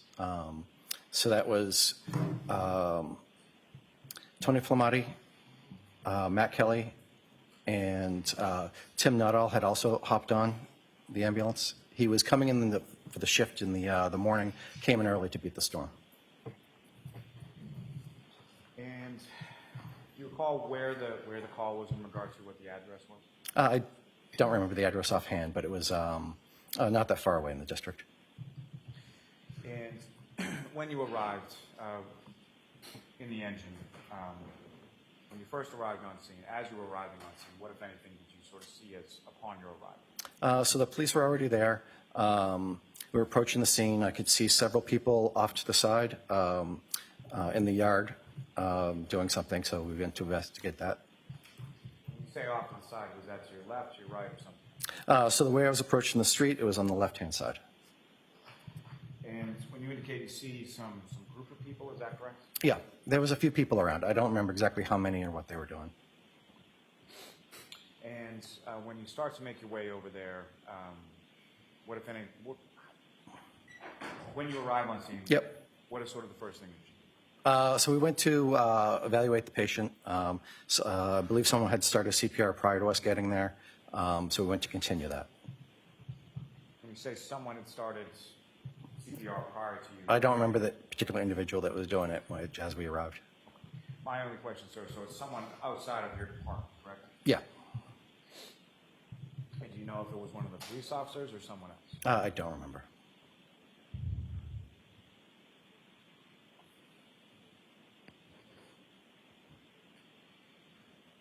Now, obviously, you're dispatched in response to an unresponsive mail, correct? Yes. And at the time that you're arriving on scene, you say you see sort of a cluster of people. Were you able to see that unresponsive male at that point? Not in the vehicle, not until I exited the vehicle. And at some point, much later or subsequently, did you come to learn the identity of the unresponsive male or the patient that you were involved in? Afterwards, they told me yes. At the time, I did not know. And what did you learn his name to be subsequent? I'm sorry, I'm a little nervous and blanking right now. Was it Mr. John O'Keefe? Yes, correct. And when you first came over to where Mr. O'Keefe was on the ground, is that correct? Yes, he was. What kind of position was his body in when you first observed? He was lying supine on the ground, like on his back. He was parallel to the street, about 8 feet away from the snowbank. And in reference to that, as far as the snow was concerned, what if any snow did you observe on or around where he was? He was covered with snow, and there was snow around the area. And so from a treatment of Mr. O'Keefe as a patient, Yep. what is sort of the first thing that you did or We started CPR, or CCR, sorry, immediately. Someone went to go get a board to get him onto that so we can get him onto the stretcher and move him to the ambulance. And then someone else is trying to get the backstory, trying to figure out the scenario that we're dealing with. If I could just stop you for a moment. So Yep. you mentioned CCR, is that correct? Yeah. Okay. So what is the difference between CCR versus CPR? CPR is cardiopulmonary resuscitation, so that is when you're helping someone breathe. CCR is when we first get to a scene. They changed the protocols a little while ago, so we don't have to give respirations right away. We can just do compressions. It's a little more effective to get the blood flowing quickly. Thank you. As far as your involvement in patient care, sort of what Yep. was that during that initial phase where Mr. O'Keefe is supine on the ground? What was your involvement in patient care at that point? I was assisting with the CPR, making sure everyone else was doing their task. As a lieutenant, I kind of got to manage the other people and make sure everyone's on target for what they're supposed to be doing. And during that initial time that you're outside in the area where Mr. O'Keefe is on the ground, what, if any, observations did you make as far as injuries to Mr. O'Keefe at that time? Outside on the ground, he was covered in snow, so we're really not doing any sort of secondary survey initially. The primary concern is the primary survey, which is airway, breathing, circulation. He was not breathing. He had no pulse, so our primary concern is to get that going.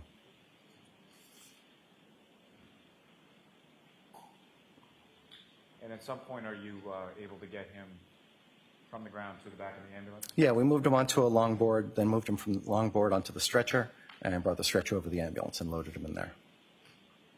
You mentioned at some point upon your sort of initial arrival at the patient that different people were tasked with different things, correct? Yes.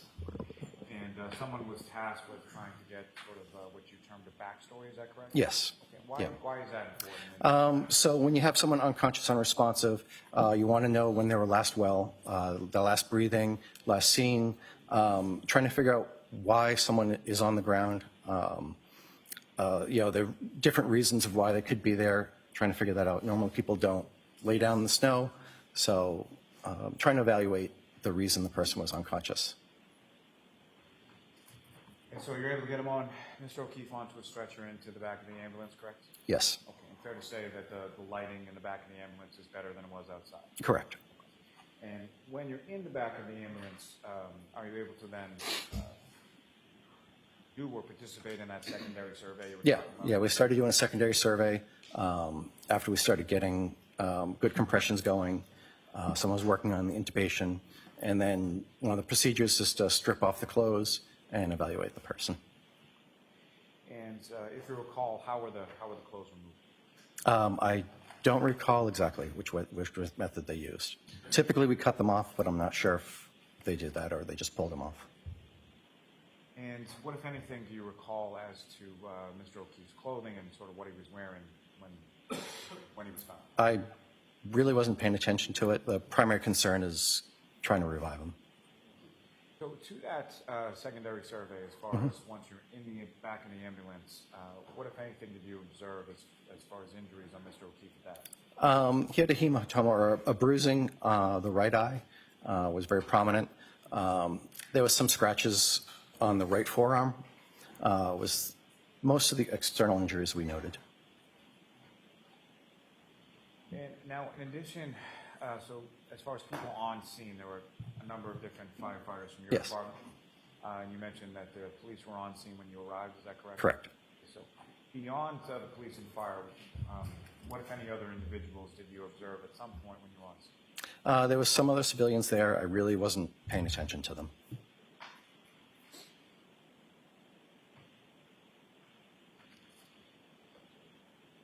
Now, with reference to that backstory that you were talking about, at any point in time, either outside of the ambulance or inside of the ambulance, who, if anyone, was tasked by you or anyone else to try and obtain that backstory? I think Katie McLaughlin was the one that obtained the backstory.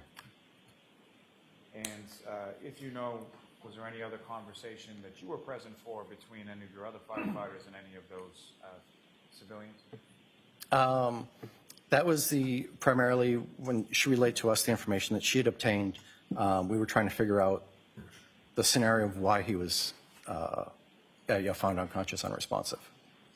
Let me ask you this way. So as far as arrival at the patient when he's on the ground, Yep. Who gets there first? You and the other individuals in the engine, or the firefighters in the ambulance? We both respond from the same station at the same time. The engine's in the front, the ambulance usually in the rear. So I believe we pulled over, the ambulance pulled over at the same time as us. I believe C5 went as well, which is the captain. He was also responding with us. Now, as far as the person that Firefighter McLaughlin spoke to, what, if anything, did you know about that person at that time? At that time, I knew nothing. I knew that it was someone that had been with him. She relayed the information of what she had heard to us.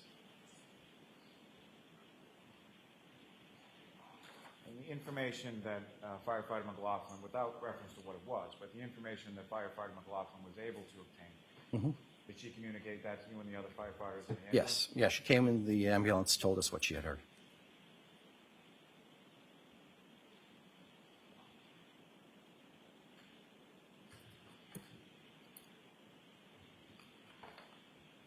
As far as the information that Firefighter McLaughlin provided, did that comport with what you were observing as far as injuries to Mr. O'Keefe? Objection. Sustained. You can lay a foundation if. Now, as far as, again, the injuries that you observed to Mr. O'Keefe in the back of the ambulance were what? It was the bruising of the right eye and the scratches on the forearm. And what, if anything, did Firefighter McLaughlin indicate to you had been told to her? That someone said she had hit him, and he was last seen. Objection. Move to strike. Sustained. That will be stricken. May we approach on? Okay.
We always try and check and make sure that your lunch is here before we take a break. I'm told that it is. So we will take a lunch break. We'll see everybody here ready to start right at 2 o'clock.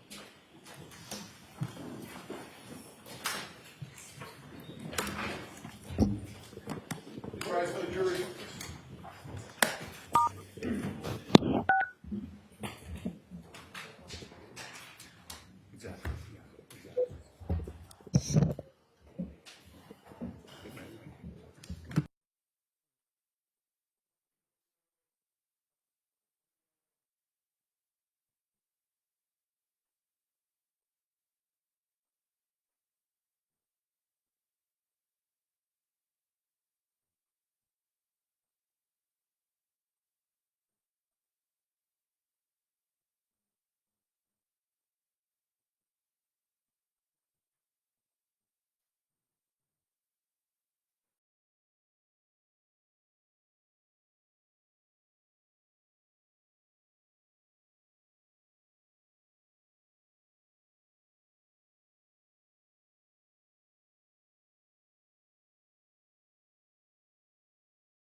turning your attention back to the treatment of Mr. O'Keefe in the back of the ambulance, correct? Yes. With respect to that, you testified that you don't recall sort of specifically anything as far as clothing for Mr. O'Keefe, is that correct? I was not paying attention to the clothing. And so to that point, what were you paying attention to at that? Primarily the big issue was doing the CCR then to CPR. We're trying to resuscitate the person as best we can. We know with the hypothermic patient, it's very difficult. It's a longer treatment protocol than a typical cardiac arrest because we have to do the CPR for an extended period of time. We have to get the patient warmed up. So the clothing is just quickly removed versus examined or looked at. And the focus was on getting compressions done. Someone was trying to intubate, getting a line started. So that's what we're mainly focused on. As far as treatment is concerned, what, if any, sort of interplay or intersection is there between a cardiac arrest and a hypothermic patient? When someone's hypothermic and in a cardiac arrest, we can't declare them dead or passed on until they've been warmed up. A lot of times with hypothermic patients, they can appear to be dead when they're still actually alive. So there has been instances where people have woken up in morgues that were hypothermic when their body warmed up a little bit. So we have to be very cautious, very careful about, treating them as much as we can, as careful as we can. We can't shake them too much, can't move them too much. So it's getting the blood circulating and then starting ventilating after a few minutes. Back to the CCR, the chest compression Yep. that we're talking about. What, if any, sort of, based on your training and experience, what, if any, sort of protocols are, well, let me ask you this. Were you doing chest compressions throughout the entirety of this interaction with the patient? No, chest compressions, most people do it for about 2 minutes. After 2 minutes, it's very tiring to do chest compressions, so we swap off every few minutes. So a different person will come in and do the compressions. They'll do it for a little while, go into a different task. Someone else will come in and do compressions. Is that sort of the protocol that you followed in this instance? With Yes. regard to Mr. O'Keefe? Yes, we were rotating her person doing compressions. And the ambulance at some point leaves the scene and goes to a hospital, is that correct? Correct. And do you know what hospital Mr. O'Keefe Good Samaritan Medical Center. If you could just wait till Yeah. Sorry, I'm sorry. the question is finished. Yeah. Good Samaritan Medical Center. And did you go along for that ambulance ride? No, I did not. And where did you go? So as the lieutenant on the engine, I stayed with the engine. I detailed my 2 other engine personnel to the ambulance. So they went with the 2 engine personnel, the 2 regular people on the ambulance, as well as an additional person. Timmy Nuttall was the extra person for that one. And so you take the engine and go with it? I went back to the station. And at some point shortly after that, are you called back to the roadway of Fairview Road? Yes. And same general area of Fairview Road? Yes, same address. And how is it that you get from the station back to Fairview? So we had struck a box to cover the personnel that we had detailed. That means we send out a page looking for additional people to come in. We had Sam Pock come in. So he was my engine driver, and I was in the lieutenant's seat. We responded back in engine 4. And the ambulance that had been there on Fairview Road with you previously was at Good Samaritan? Yes. Yeah, a call like that takes an extended period of time, even at the hospital, to assist them there. So we had to get an ambulance from Station 2. And if you know, who was on that ambulance from Station 2? That was Jason Becker and Dan Whitley. Now, with reference to this particular call, what, if anything, was this secondary dispatch with regard to? So this call was for Section 12, which is someone in having a psychological issue. And do you know who that Section 12 was in regard to? Yeah, this was for Karen Reed. And at some point, you go back to the scene along with the engine and the second ambulance from Station 2? Yeah, so the engine got there first. The ambulance coming from another station, so it was a couple extra minutes before they got there. And when you arrived, who, if anyone else, is sort of on scene on Fairview Road at that point? The police were still on scene. They had never left. So initially it was me, Sam Pock, and the police. So I went up to try to get the backstory of why we're doing a Section 12 and what was going on. And at some point, well, when you first arrived, without regard to what was said to you, but who, if anyone, do you speak with to sort of try to gain this information or backstory? When I got onto the scene, I talked to the police that was there. Who'd you talk to, sir? The police officer who was there? Officer, yes. Sorry. And do you recall specifically who that police officer was? Did you I really did not pay attention to the individual officer. And at some point, do you have a conversation, or what, if any, conversation do you have with the patient, in this case, the defendant, Ms. Reed? So it was when we identified Karen Reed as the patient, the ambulance arrived shortly after. We started talking to her and trying to get her into the ambulance to talk to her further. And just to be clear for the records, when you say Ms. Reed, do you see her in the courtroom today? Yes, she's right over there. Does the record reflect identification of the defendant by the witness? Yes. Thank you. Now, with respect to the defendant, Ms. Reed, where is she sort of when you first make contact with her on scene when you come back? In the general vicinity of where the police cars are. And what is sort of the purpose of this initial conversation that you're having with Ms. Reed? For Section 12, that's when someone's made threats to them, harm themselves or others. So I just had to judge her mental ability at the time and if she was a threat to us and how much of a threat she was to herself. So just a quick evaluation, see how her behavior was. And what, if any, observations did you make of her during your quick conversation? She appeared very distraught, very upset. Initially just trying to explain the situation to her about going to the hospital with the Section 12, and she was resistant to that.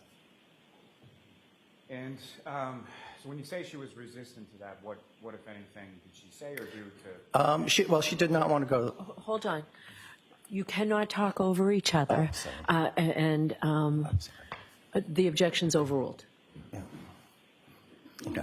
Please go ahead, sir. So what was the question again, please? Yeah. So what, if anything, when you say she was resistant, what, if anything, did she communicate to you, or observations did you make in regard to that? She did not want to go to the hospital, and she didn't think she needed any assistance. And what, if anything, are you sort of, you mentioned you were explaining sort of the process to her. What, if anything, are you saying in that explanation? Well, once a Section 12 gets written, it's written by the police. Once it's written, we are required to transport to the hospital.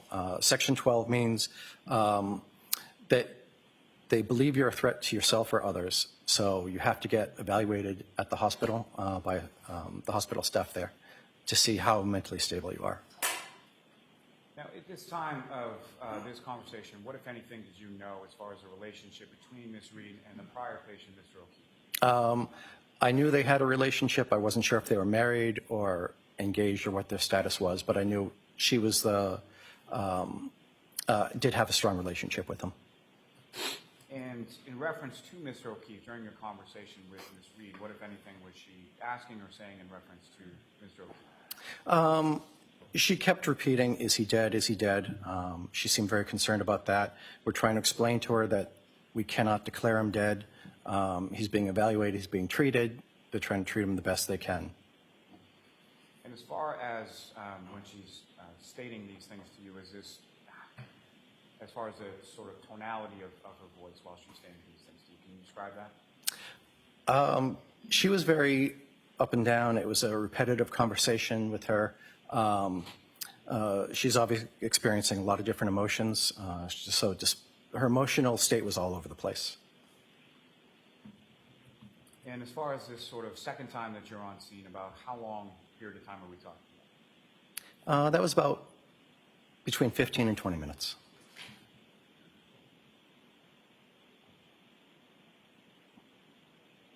And as far as your conversation with Ms. Reed, where did she go? Did you stay with her sort of the entire time that she was on scene that second time? Or because she was resistant, we were trying to get her to voluntarily go. If someone voluntarily goes, even with the section written, they're released a lot quicker. So we're trying to convince her to go, be willing to go with us versus being forced. If at some point we have to actually force her to go against her will, then it's going to be a much longer hospital stay. So our main goal with staying on the scene so long was to try to get her willingly to go. Just makes her experience much better. And just to be clear, when you say we, who specifically are you referring It was me, Dan Whitley, Jason Becker were the ones talking to her in the back of the ambulance. When you clear, or when you leave the scene, where is Ms. Reed at that point? So the ambulance transported her to the Good Samaritan. We also detailed Sam Park as the driver. So the gentleman who had driven, or the firefighter that had driven you in the engine to the scene that Yep. drives the ambulance away? Yes, correct. Would you say his name again, please? Sam Park. Sam what? Sam Park. Spell it, please, the last name? P-O-C-H is the last name. Oh, okay. Thank you.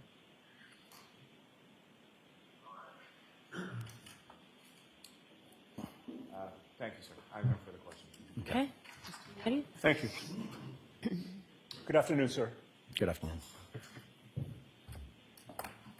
Mr. Woodbury, you and I have never met or spoken, correct? No.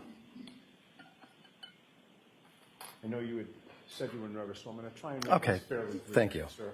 I just have a couple of areas that I'd like to go Okay. you with.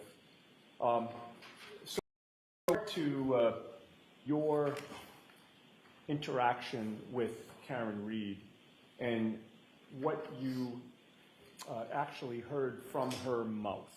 Okay. That's sort of where I want to concentrate, as opposed to anything that anybody else may have said to you about what they believe she might have said. Okay? Okay. And it seems to me that your main interaction with her was not when the initial call came in to respond to, a man who was unresponsive in the snow. It was after you went back to the station in the engine and then came back to the scene for the purposes of the Section 12 that you described. Would that be fair to say? Correct.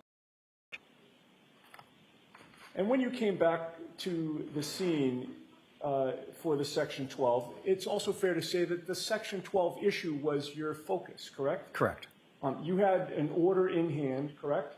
The police had it, and they gave it to us when we got there. Right. Okay. So you got an order in hand once you got there. Correct. Which is what you expected to happen, correct? Yes. And your focus at that point is, okay, and I don't want to be too, flip, but we can do this the easy way or the hard way. Is that a fair characterization? That is one way to put it. And you wanted to do it the easy way.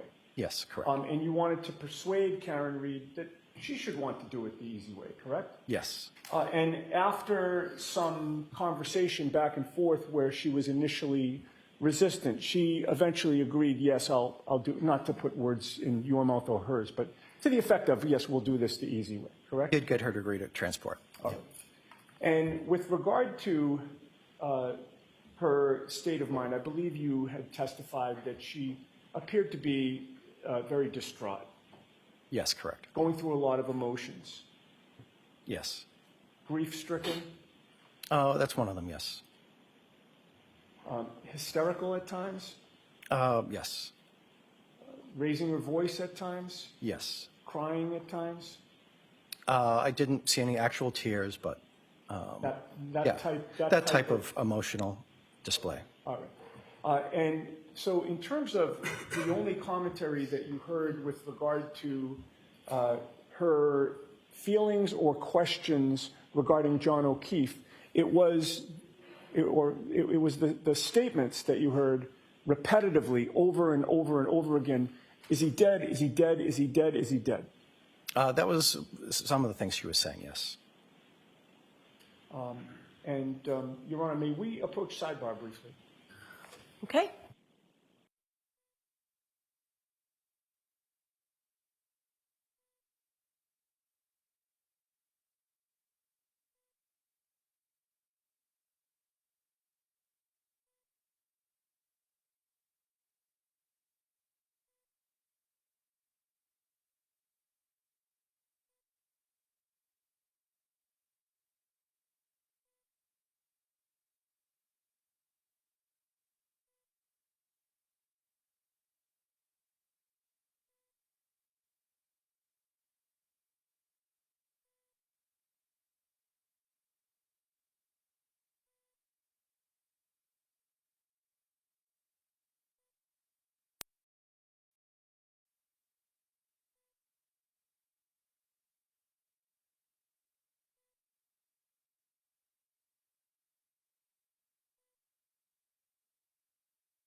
So Lieutenant Woodbury. I think, hold on for a Ms. second. Tianetti, I think you need the actual, Yes. I was going to ask a couple of questions first and then grab it. but it's right there for when you need it. Lieutenant Woodbury, on your direct examination, you testified a bit, and I don't want to block a jury here, I'm sorry. You testified a bit about the injuries that you observed on John O'Keefe when you first arrived at the scene, correct? Yes. You testified about the swollen eye, Yes. and you also testified about the scratch marks that you saw on his forearm, correct? Correct. I'd like to show you, I'm going to approach in a minute, to show you what has been marked M for identification. And when I hand it to you, please keep it to yourself and look at it, and then look up at me when you're done, okay?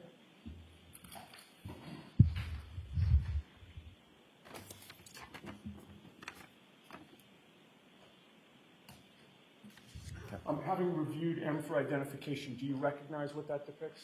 Yes. What does it depict? That is Mr. O'Keefe's right arm. All right. Does that photograph appear to be a fair and accurate representation of the scratch marks that you observed on January 29th of 2022, sir? Yes. I would offer that, Your Honor. Okay. That will be our next exhibit, and again, we'll have to maybe renumber. Counsel, before you leave today, we have to figure out how to keep everything straight. Understood.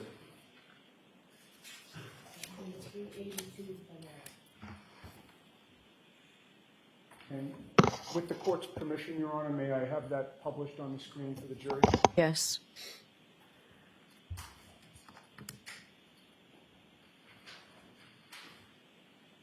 Now, on direct examination, Lieutenant, hang on.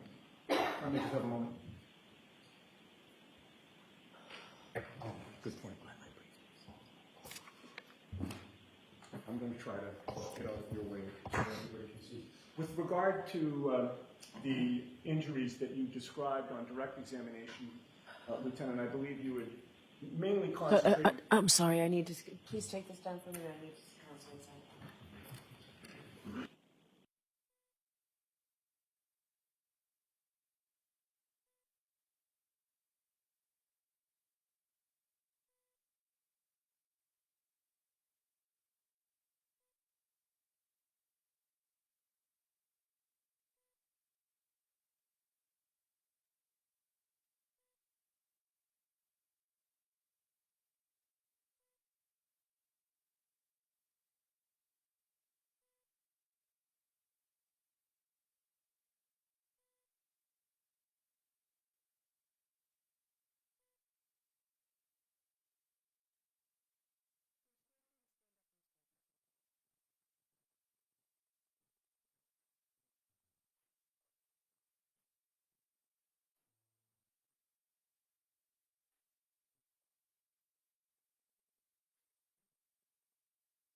This court is in session. Please be seated.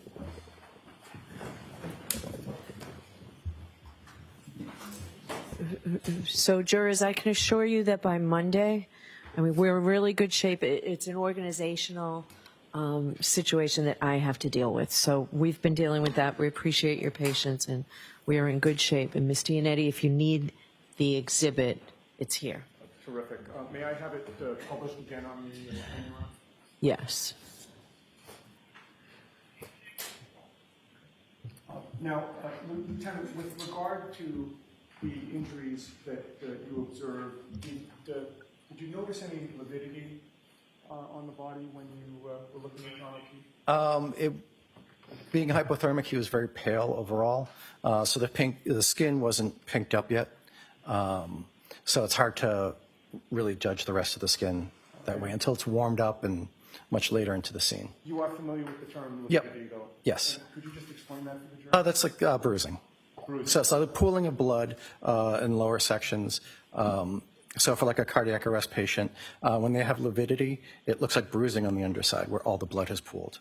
And we did not really notice that. But it's not actually bruising from an injury. It's just the blood being Settling down. It's the same thing, yes. One at a time, please. Yeah, sorry. It appears like bruising, and bruising is basically pooling of blood under the skin. So lividity is just gravity-fed pooling of blood under the skin.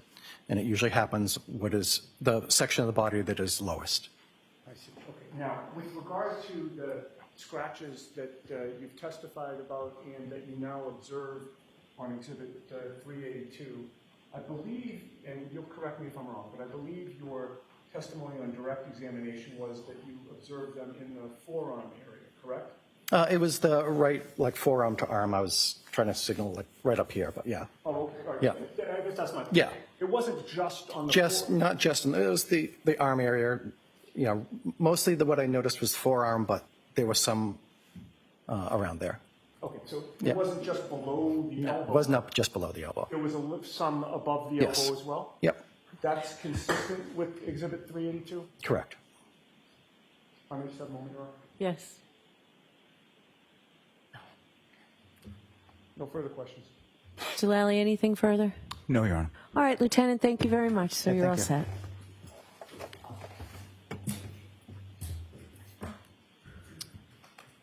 Our next witness, Mr. Lally. Yes, Your Honor. The Commonwealth would call Mr. Daniel Whitley to the stand.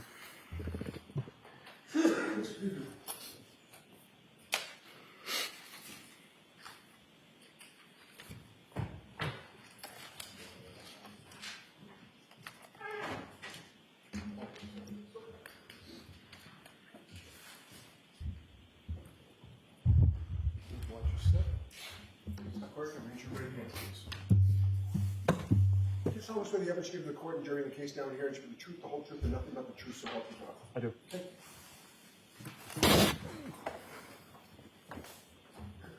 Good afternoon, sir. Good afternoon. Whenever you're ready, Mr. Lally. Thank you, Your Honor. Good afternoon, sir. Good afternoon. Could you please state your name and spell your last name for the jury? Daniel Whitley, Whitley. And what do you do for us, sir? I'm a paramedic firefighter with the Town of Canton Fire Department. And how long have you been a member of the Canton Fire Department? I was hired in March of '06. And prior to that work with the Canton Fire Department, did you work within that same field in any other capacity for any other company? Yes, correct. I worked for American Medical Response out of Brockton as an EMT intermediate and a paramedic for 5 years. And you're a certified paramedic, is that correct? Correct. And how long have you held that certification? It was, I believe, November of 2006 that I got that certification. And is there any sort of continuing educational component or recertification process that's involved with being a certified paramedic? Yes, we recertify every 2 years. We're required to hold basic life support card, which is just generally CPR, and advanced cardiac life support, which is ACLS. It's more dealing with EKGs and how to run resuscitations, cardiac arrests, things of that nature. Now, sir, if I could turn your attention to January 28th into January 29th of 2022, were you working with the Canton Fire Department on those dates? Yes. What kind of shift were you working on that? 24-hour shift, 8 a.m. to 8 a.m. And where were you assigned on that particular date? The Ponkbog Station, Station 2. The Ponkabog Station, where is that located within Canton? The north side of town on Sassamon Street. And how were you assigned to a specific duty or a specific? Yes, I was assigned to Ambulance 2 with Jason Becker. As I was a field training officer at that point, and he was just finishing up his field training after he recently became certified as a paramedic. And now, at some point shortly after 6 a.m., were you aware of a call or dispatch in regard to Station House 1? Yes, we had just returned from a previous call about 5 a.m. and heard the tones go off. Actually, we were in the day room, which is where basically it's the living room of a fire station. And we heard the tones go off, we heard the police going to Fairview Road. And we just kind of sat and were wondering what was going on there. Now, you yourself, you and firefighter Becker, were you dispatched to a call as well, approximately 6:41 or 6:42 a.m.? Yes. And at the time that you received that dispatch, what, if anything, were you aware of with regard to the prior call that the other ambulance went? So when the tones go off between the two stations, we're able to hear what the dispatch complaint is, what they're going for, and it came in as, I believe, CPR in progress in the snow or something to that regard. So we knew it was a fairly serious call that Station 1 had gone to. Now, when you received your dispatch at approximately 6:42 a.m. or so, what was that call in regard to, and where did you respond? We were dispatched for a Section 12.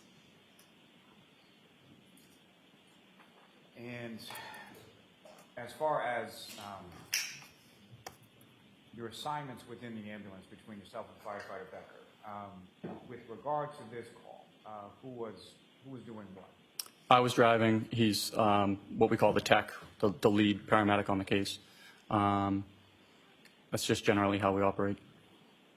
And from your response, or your driving from Station 2 to Fairview Road, what, if anything, did you observe or experience en route in between the two? At that point, it was snowing pretty heavily. We were coming down Chapman Street, getting ready to take the right onto Fairview. We nearly slid off the road making the turn onto Fairview. It was snowing that heavily, and I don't believe the roads had been really plowed or treated or anything like that for us to, so it was pretty slippery. Now, in addition to ambulance number 2 that you and firefighter Becker were in, what, if any, other sort of vehicles or apparatus was dispatched to this call as well? There was Engine 3, which is the District 1 engine, and at least 2 police cruisers. And then another gray SUV kind of further down from where we parked. Now, when you arrive in this area on Fairview Road, what, if anything, do you sort of observe as far as who's there when you arrive? When I got out, my Lieutenant Woodbury and Sam Park were there. And they were on the engine, is that correct? They were on the engine, correct. Now, beyond sort of the personnel from your department, you mentioned that there were some police officers there as well? Yes, Melanie and Sarah, and then 2 other females, at least 2 other females. And the other 2 females, where were they when you first sort of get out of the ambulance? A few yards ahead of us, a few dozen yards ahead of us, I'd say. And were there any other vehicles beyond sort of first responders that you observed on? Just that other gray SUV. And so I guess my question is, where were the 2 females that you observed in relation to the gray SUV? Near it, maybe in front of, maybe one was inside. There were 3 females there. And at some point while you're on scene, you learned the identity of your patient, correct? Yes. And what was the name of the patient? Karen Reed. And you had some conversation with Karen Reed that day, is that correct? Yes, And do you see Karen Reed in the courtroom? I do. Could you just describe as to where she's seated or an article of clothing that she's wearing? She's seated right at that table right there. I'm sorry, if you could just point as to where she is. Right here? No, I just asked record of light identification. Okay. Now, when you first sort of arrive on scene, who, if anyone, is the first person that you talk to? Lieutenant Woodbury and Sam Pock. And following that conversation, who, if anyone, you speak to? Probably briefly Lieutenant Mullaney, but more, Officer Mullaney and Officer Sarif. Now, following your conversation, well, let me ask you this sort of in general terms. When you respond to a call for a Section 12, what is sort of the protocol that you go through in regard to that? Whether it's a Section 12 or any call, basically, the lead tech generally takes over immediate patient care, goes over, assesses. Usually the partner will go over and try and find out background details, try and find not only, well, especially for a Section 12, you want to get, the tech will get, which is Jason's role, the patient story, and then I'll get everyone else's story. And at some point, you have a conversation with Ms. Reed as well. Oh, yes. And where is that in relation to vehicles on scene? So what is that initial conversation? The initial conversation, she was very upset. She kept saying, so we had a Section 12 written, and that was to take her to the hospital because she made threats against her life, saying, I don't want to live anymore. If my husband dies, I don't want to be alive anymore. And myself and Jason and Lieutenant Woodbury were kind of like, well, that's seemingly more in the lines of normal grieving process after something traumatic happens to a loved one, whether they're going to die or not. We kind of didn't feel like it kind of led to that level of a Section 12 to have her transported to the hospital.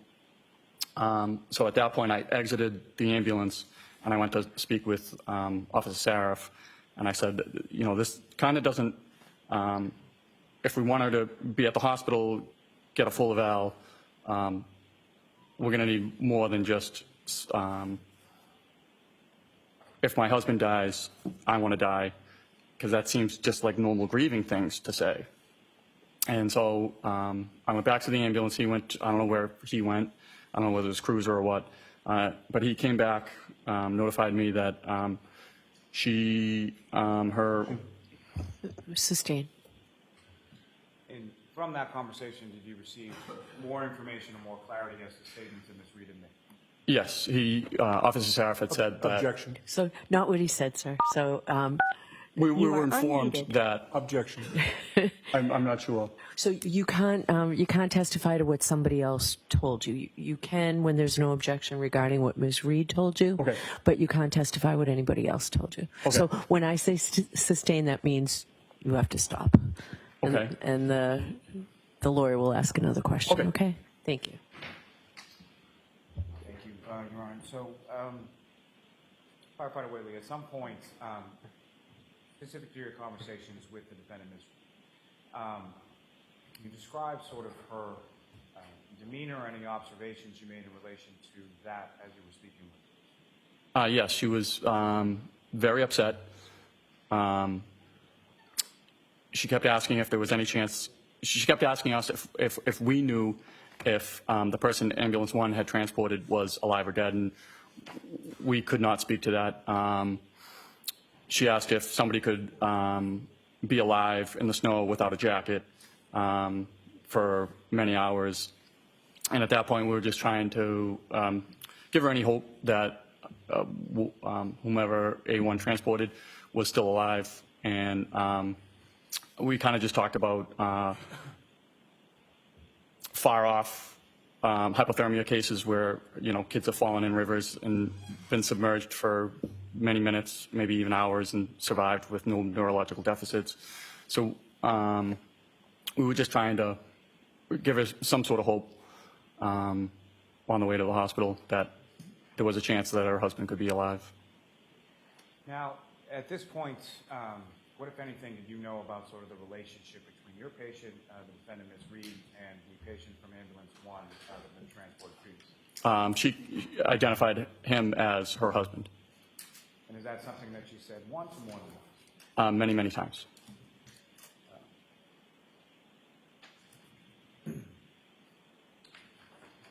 Now, she asked you some questions about his status and made specific reference to his clothing. Is that correct? The only thing I recall is asking if he could have survived without a jacket. Now, as far as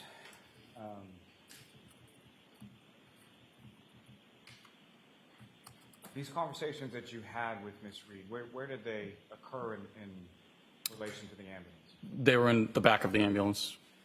And who, if anyone, was present in the back of the ambulance beyond yourself and the defendant? Jason Becker. And with reference to, you mentioned that firefighter Becker was sort of the lead paramedic or the lead tech on this, is that correct? Yes. So is there, from sort of his role and your role, what are some of the sort of differences in the duties and responsibilities in relation, we'll call it? So for any Section 12, our department policy is there will be 2 EMTs, paramedics, firefighters with during transport at all times. That's both for our safety and the patient safety. So that's why it wasn't just 2 EMTs or paramedics driving to the hospital. I was in back with Jason, and Sam Park was driving. Now, as far as you testified earlier about observations of her being upset or distraught, is that correct? Correct. Was that consistent throughout your interaction with her, or? No. There would be episodes where she would go from crying in her hands to all of a sudden perking up.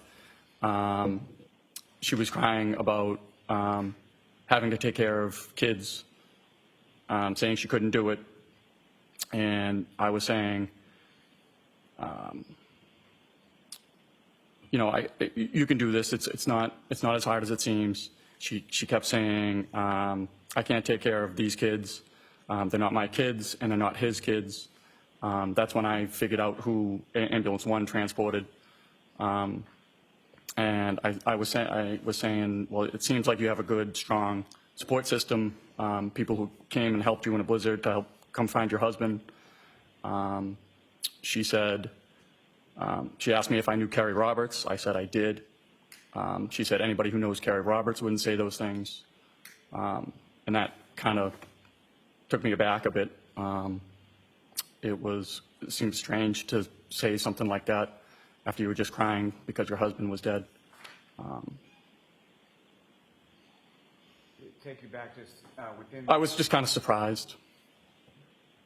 If I could take you back within that just for a minute. So you had testified that during that, her description, you sort of realized who was a patient in Ambulance 1, is that correct? Yes. And what, if anything, made you realize, or who did you think it was? I live in and grew up in the Ponquag neighborhood of Canton, and Mr. O'Keefe was known for taking on his niece and nephew after, I'm not sure positive of the relationship, but I believe it was his sister and his brother-in-law passed away, and it was something people admired him for, people looked up to him for. But I was able to, I also, I moved into the Ponquag neighborhood back after living outside of Canton for a few years. The O'Keefes lived diagonally across from me. I never had any sort of interaction with him or anything. When I moved in, my wife was probably about 6 months pregnant, and I had 2 toddlers, so I was pretty busy. I figured he was pretty busy. I never even had a chance to introduce myself or anything before he moved to Meadows, which is how I kind of figured out. Your Honor, I object to this line of questioning. Okay, next, sustain. Next question. Now, you had also mentioned during your conversation with the defendant that she had said some things about Carrie Roberts, correct? Correct. And how is it that you know Carrie Roberts? Well, Carrie lives around the corner from me. Objection. No, I'll allow that. Next question, please. How long have you known Carrie Roberts? Just from moving back into the neighborhood, she would run the neighborhood block party, and she put out that she would like the fire truck there on the neighborhood Facebook page, so I volunteered to bring the fire truck to the neighborhood block party. And was Ms. Roberts seen on Fairview when you arrived in your ambulance? Yes. So she was one of the other females along with the defendant? Correct. Now, with reference to when you brought up as far as support system and included Ms. Roberts within that, what, if anything, did the defendant say about Ms. Roberts? Objection. Sustain. Next question, please.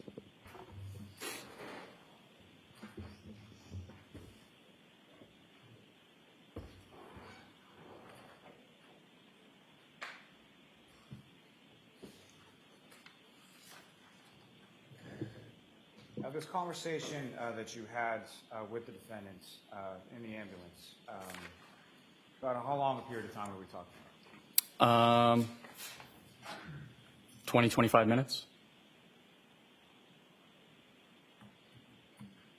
And beyond what you've already testified to, what did sort of that conversation consist of, or what was the sort of tone and tenor of that conversation?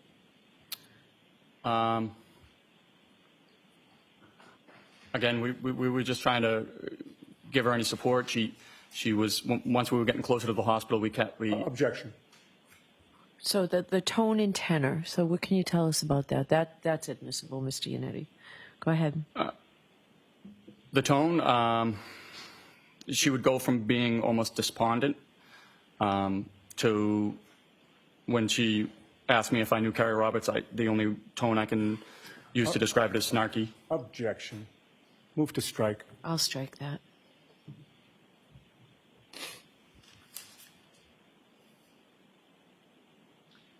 Now, you transported to a Good Samaritan, is that correct? Correct. And when you,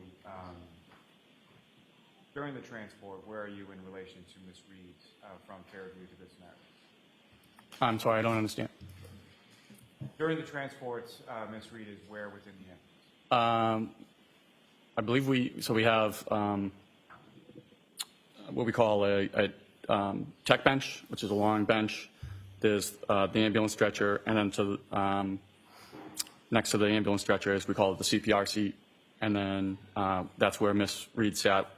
And then I was in what we call the airway seat, which is basically like a captain's chair behind the stretcher. And in addition to yourself and the defendant, who, if anyone else was sort of in the back of the ambulance at that time? During transport? Yes. During transport, it was just me, Jason Becker, and Miss Reed. Okay. So yourself along with firefighter Becker in the back, right? Correct. Who was driving the ambulance? Sam Park. Now, when you arrived at Good Samaritan, what, if anything, happened? Miss Reed was asking to be able to see John, and I made the decision that I would run ahead to see if that was in the realm of possibility with the emergency room physician there. So I ran ahead. I came into they call it the code room at Good Sam, and I asked if the wife could see the husband. The ER doctor asked if she would be upset. I said if she would be upset if she was allowed to or not, and I said she's going to be upset. I believe she's going to be upset either way. He was asking if she would get in the way of the resuscitation efforts, and I said it's possible she's very upset. And so, once you arrive at the hospital with the patient, where do you go along with Ms. Reed? We escorted her down to we call it the psych hall or the behavioral hall at Good Sam. And about how long was it after you escorted her into the hospital that you stayed with her following that? At least 10 minutes. And during those 10 minutes, how would you describe sort of her behavior or demeanor during that time? Objection. No, he can testify to that. He was giving the nurses a hard time about, I'm sorry, she was giving the nurses a hard time about having to get into a Johnny, about having to submit a urine sample. Even the ER techs went to the physician who was in the code room to see if she could not have to wear a Johnny, and the ER doc said no, if she's in the psych hall, she's a psych patient, needs to be in a Johnny. So at that point, there was just a nurse and a tech. We don't usually leave a psych patient with just a single nurse and a tech, so we decided to wait until security had gotten there before we left. May I have one moment? Yes.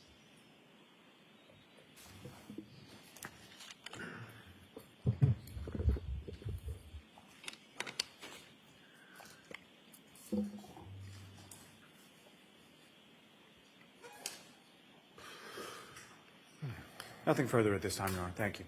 All right, Mr. Giannetti. Thank you. Good afternoon, sir. Good afternoon.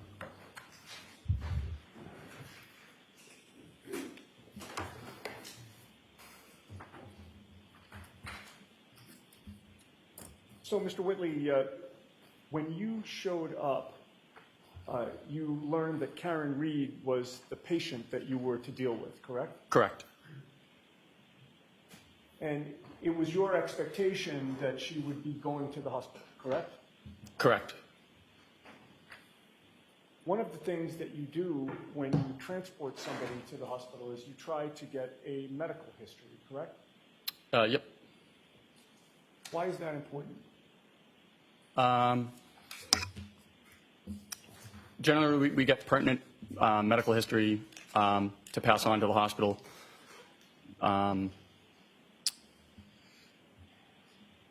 So if something were to happen where the patient wasn't able to describe their past medical history, it gets passed on to the next caregiver, which would be the nurses, doctors at the hospital. Okay. More information is always better than less information, correct? I would say so. And with regard to Ms. Reed, did you take a medical history from her? I assume Jason did. Okay. Did you learn the results of that medical history? You'd have to refer to Jason's report. I may have a moment, Your Honor. Yes.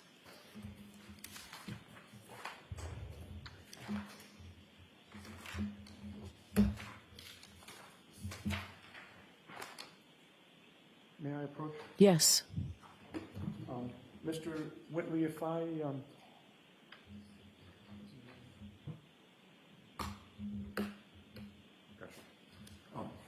I'm actually going to show you two documents with your permission. One would be Jason's report. Okay. And you talk about Jason Becker, correct? Correct. The other is a police report from Sergeant Yuri Buchnick.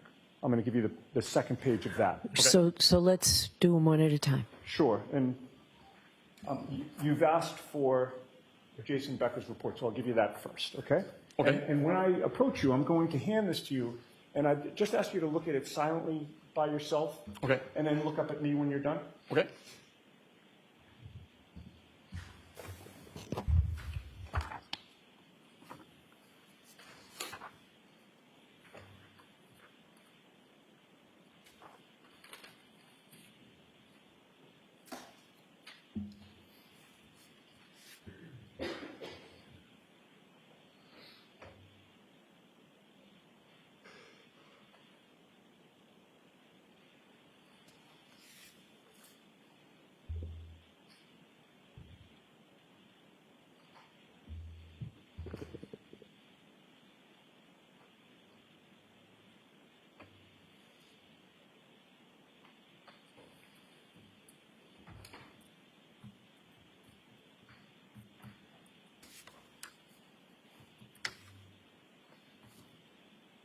going to collect that from you, if you don't mind. The first report was the NFIRS report from my lieutenant. Was Jason Becker's report included in Yes. it as well? Yep. Having reviewed those documents, does that refresh your memory as to the medical history that was taken? Yes. And what can you tell us about that? Just lists multiple sclerosis. What is multiple sclerosis? I believe it's a neurodegenerative disease where the myelin sheathing of the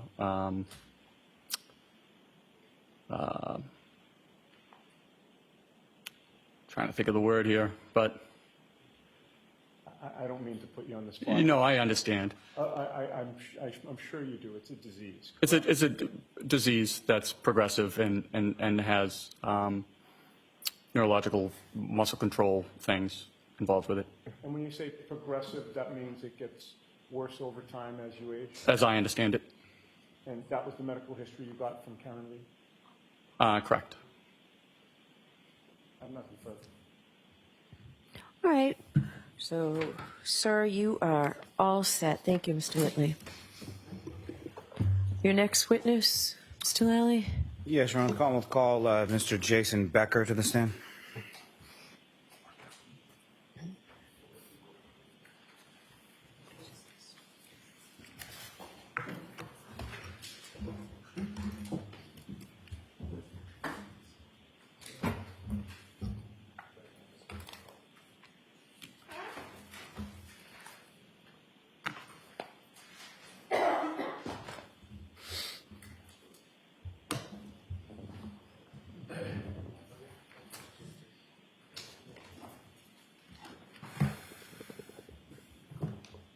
Please watch your step. Sure. You get there, please face that clerk and raise your right hand. Do you solemnly swear the understanding of the court and jury in the case now hearing should be the truth, the whole truth, and nothing but the truth, so help you God? I do. Thank you.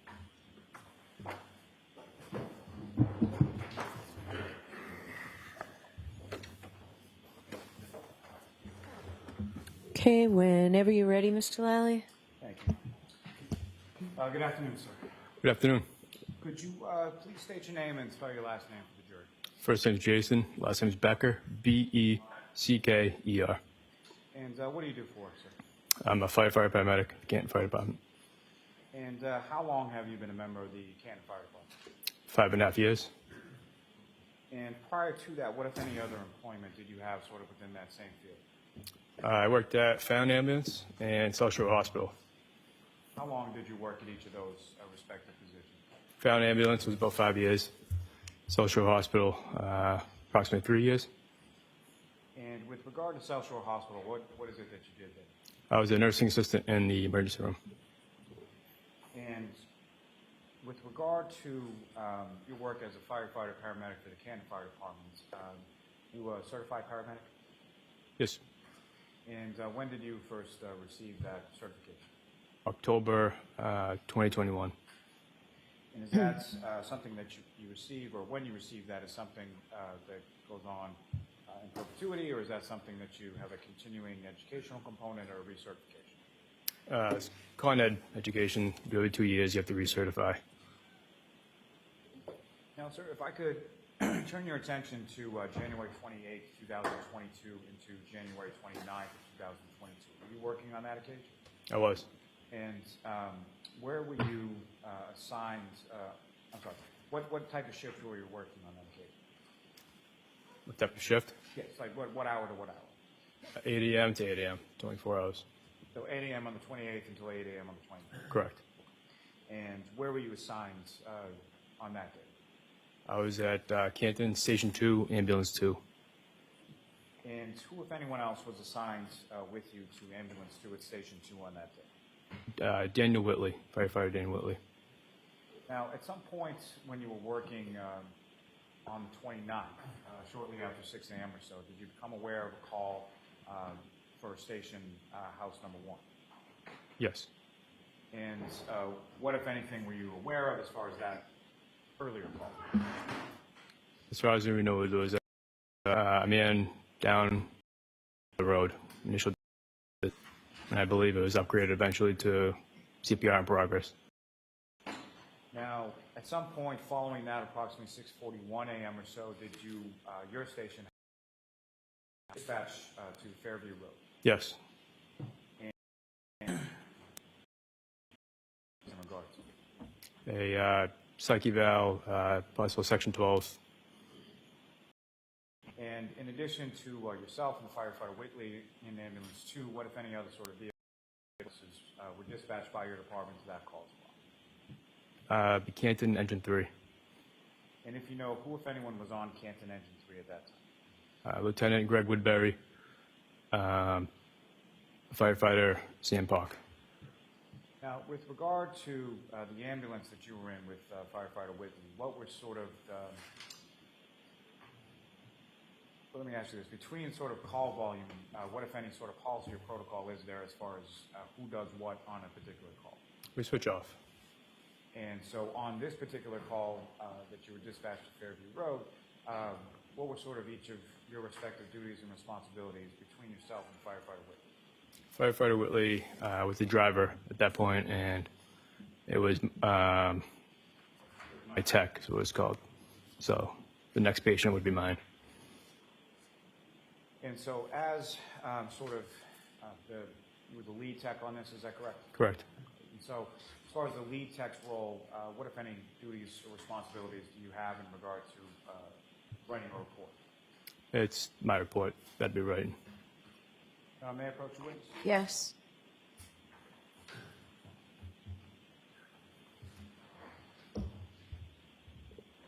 Your documents, just ask you to review that with me.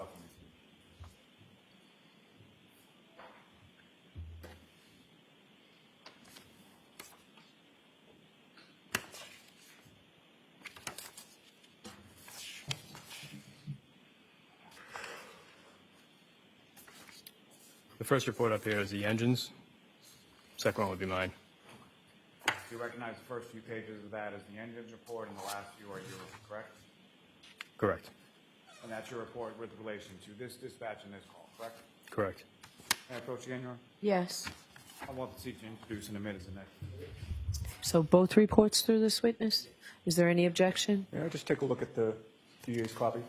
Okay.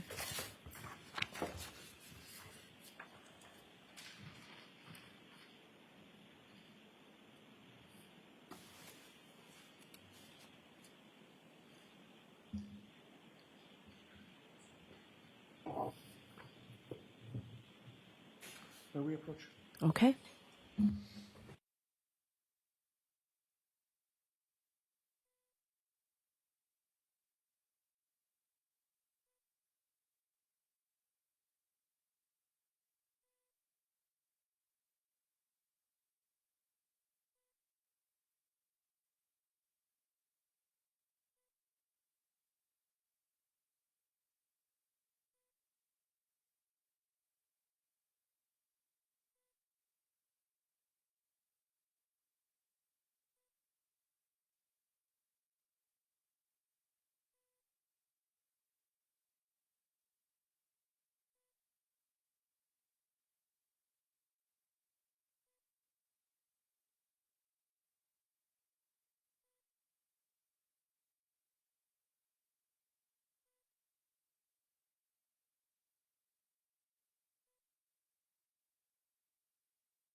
Bless you. Bless you.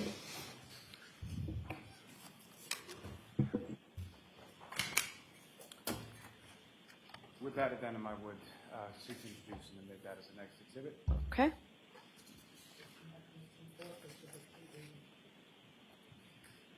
And, Your Honor, with the court's permission, can I return the report to the witness? Yes. Testimony.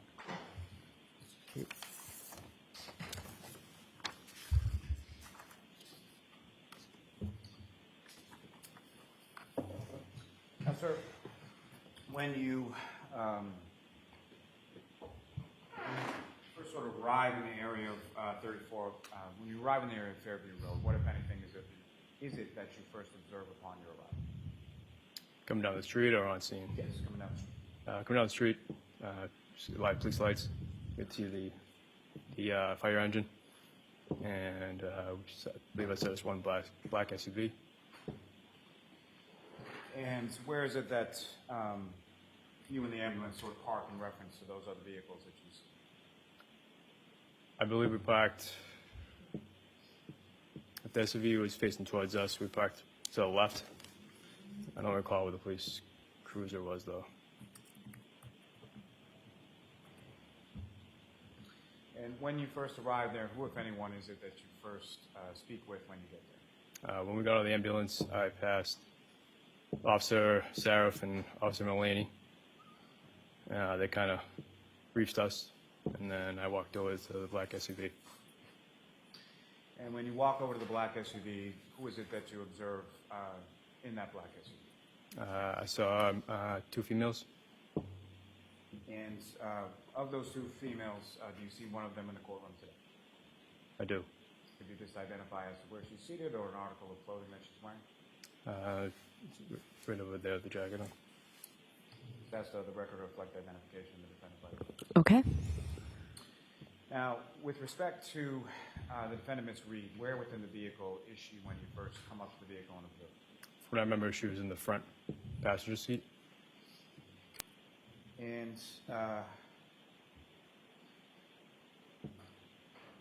what, if any, knowledge did you have as far as the defendant, Ms. Reed, and her relationship to the earlier call that ambulance 1 had been dispatched with? Very little. I think we had gotten briefed that she was the wife of the previous patient. And was that something that she had stated or something that somebody else had stated? Where does that awareness come from? I believe it was one of the Canton police officers that said it. I'm sorry, what was that answer? It was one of the Canton police officers. Okay.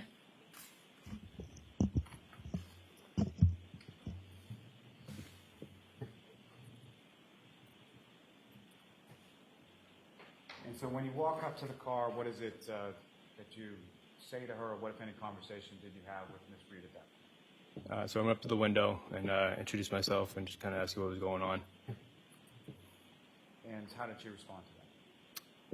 She was kind of, she was distraught, she was crying. She kind of told us that the statements she may have made, she didn't mean it because of the events that she had just gone through. What, if anything, did she say about that?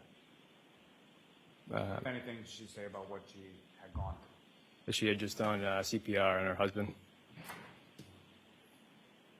And so she referred to him as her husband as well? Yes. And this conversation that you had sort of at the side of the SUV, is that through the door, through the window? From what I recall, it was through the window. And at some point, does the conversation move to the ambulance? Correct. About how long was the conversation at the vehicle before the conversation shifted to the ambulance? 5 to 10 minutes. And as far as your dispatch for a psych or a section 12, correct? Correct. Can you explain to the jury sort of that process, just in general terms first, as far as what does that process entail? And when we get on scene? Yes. For a section? Yes, please. We go on scene, we kind of look at the environment, see what the environment's like, see if the patient's cooperative, uncooperative, what their demeanor is, if there's any obvious self-harm. If there's none, we kind of go up and talk to them, get a report, and ask them some basic triage questions. And is that sort of the policy or the protocol or what you followed in this instance with Ms. Reed? Correct. Now, beyond what she had indicated to you initially, what, if anything, was she asking you during the course of your conversation with her once you were in the ambulance? She kept asking if he was dead or could he be dead. Is that something that she said once or more than once or something else? More than once. And could you describe sort of the tone of her voice when she was saying? It was kind of like it was a rapid kind of pressured speech. She was just a lot repetitive. And as you were speaking with her, what, if any, observations did you make of her facial area? She had blood on her face and her neck and her blood around her mouth, her neck and chin. So with regard to sort of any earlier suicidal statements, what, if anything, did she say in relation to that? She said she made them because she just went through a traumatic event, seeing her husband dead, and she had no plan on acting on it.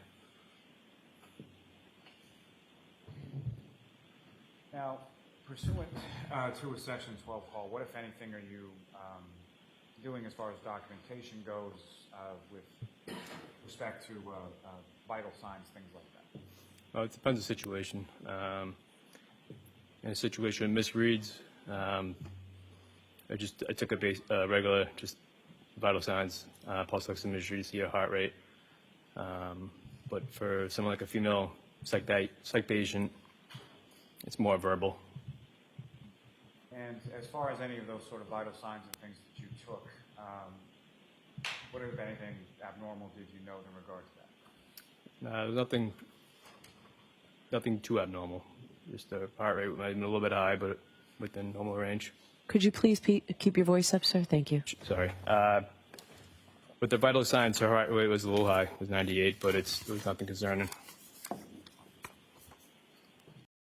During the time that you're having this conversation with her in the back of the ambulance, how would you describe it? She would have periods of calmness, and then other periods she would appear agitated because she didn't want to go to the hospital. But all in all, she was cooperative with us.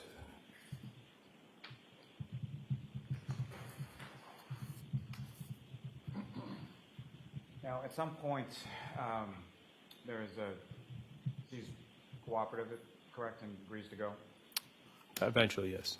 When you say eventually, was there some conversation related to that? We kind of mentioned to her basically what a Section 12 is. And unfortunately, she'd have to come with us voluntarily or involuntarily. So you're explaining the process to her, is that correct? Correct. Eventually, she agrees to go, correct? Correct.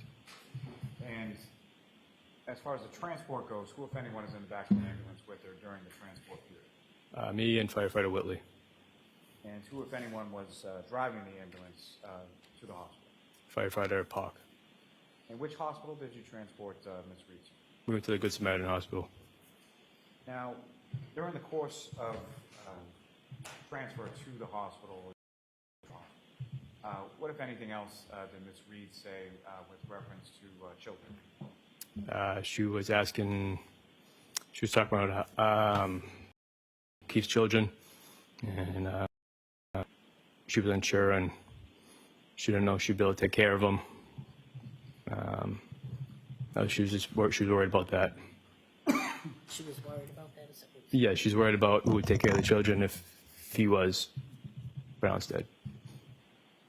And what, if anything, did she say about herself in reference to the children? She didn't think that she could take care of them on her own. Now, as far as this other person or the patient from the earlier call, how did she to that person in relationship to yourself? She was calling him the husband. Now, with reference to this particular, with reference to Ms. Reed in this conversation, what, if anything, did she say in regards to the last time that she had spoken to who she called her husband? She had said that they had gotten into an argument. She was sad because that was the last thing she had said to him, was the argument, but she didn't go into detail on what the argument was about or what was said.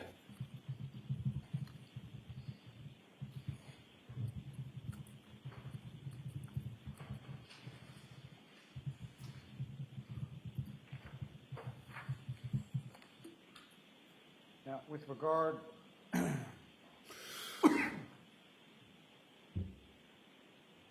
to her speaking about the children, what, if any,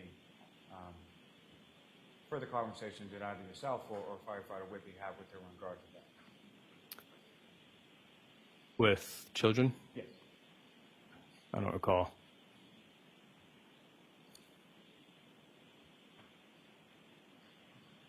The other female party that Ms. Reed was initially with in the vehicle when you first arrived, did you know who that was? I don't know who she was. And at any point in time, subsequent to that, did you learn who she was? I did. And who did you learn her to be? She was Ms. Carrie Roberts. And with relation to your conversation with Ms. Reed on that day of January 29th, what, if anything, did she say about Ms. Roberts? Objection. Sustained.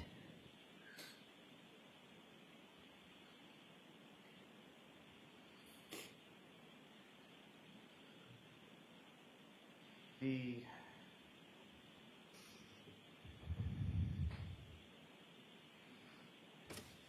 regard to the sort of medical questions that you were asked, from those medical questions, what, if any, questions would you typically ask someone with relation to consumption of alcohol or drugs? Well, probably part of the psych assessment, I asked if she had taken any drugs or alcohol, and she had denied it at that point. She said that she had not, correct? Correct.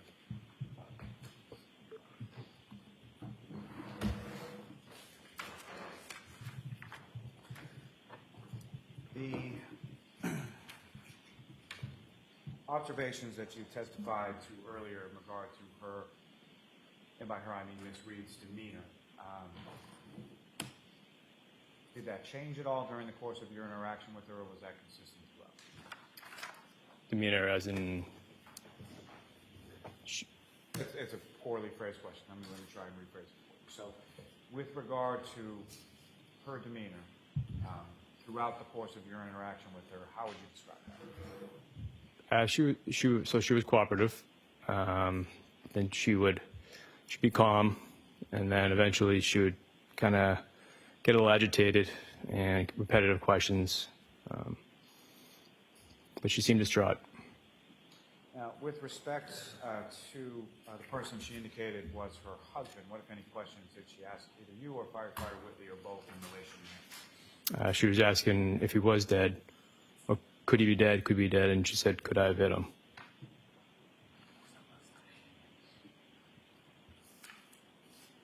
Was that something that she asked once or more than once? It wasn't a lot. It was more of, could he be dead, could he be dead? So somewhat repetitive, is that correct? Correct. Just one moment, Your Honor. Yes.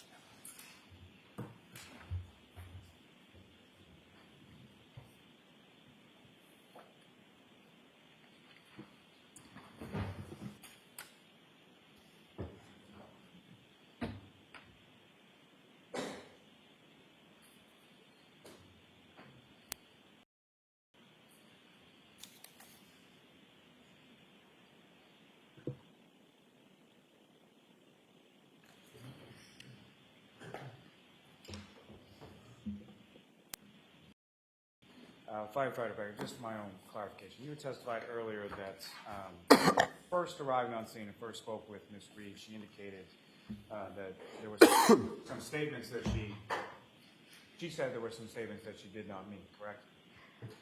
Correct. Suicidal statements. And so, exactly. So my question is, that was in reference to the suicidal statements she had made prior to your arrival, correct? Correct. Not to any subsequent statements, correct? Correct. Nothing further. All right, cross-examination. Thank you, Rona. Good afternoon, sir. Good afternoon. You and I have never met, right? I don't believe so. I wanted to go back to one piece of testimony that you offered on direct examination, if I may. Sure. You had, in response to a question from the prosecutor about the medical history and your question to Ms. Reed about whether she had had any alcohol to drink. I believe your answer today was she denied having drank alcohol the night before? At the time that she was, she could have, I don't know if she drank alcohol the night before, but at that time I asked if she had any drugs or alcohol, and she said no. I'm sorry, if I just didn't hear. Yeah, you need to keep your voice up, sir, or speak directly into the microphone. So I asked her if she had any drugs or alcohol, and she said no. Oh, if she had any drugs. Well, or has she alcohol. taken any drugs or alcohol? She said no. Did you specify a time period?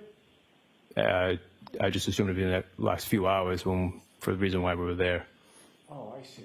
Okay. Unsure if she had alcohol days prior, but for the reason why we were there. Okay. So,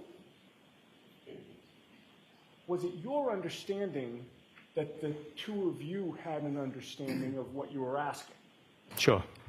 Objection. Move to Yeah, strike. yeah. So the objection sustained. It's stricken. Ask the question differently, Ms. Giannetti.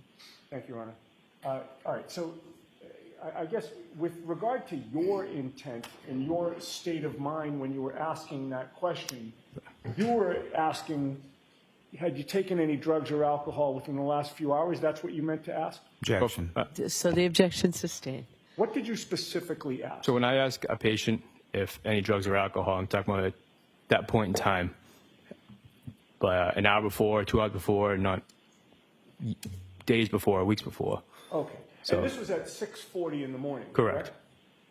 Did you smell any alcohol on her at that time? I did not. Okay. You would agree that she did tell you at some point that she had alcohol the night before, correct? No. All right. So this is now, what's today, May 3rd of 2024? Correct. And this happened back in January, on January 29th of 2022? Correct. You were interviewed by a Trooper Michael Proctor on February 14th of 2022. Do you recall that? I recall meeting with him, yes. And February 14th of 2022 would have been a little bit more than 2 weeks after January 29th of 2022, correct? Correct. Your memory of what Karen Reed told you about whether she had anything to drink the night before would have been much better on February 14th of 2022 when you were talking to Trooper Michael Proctor than it would be today, correct? Correct. Because your memory doesn't get better over time, correct?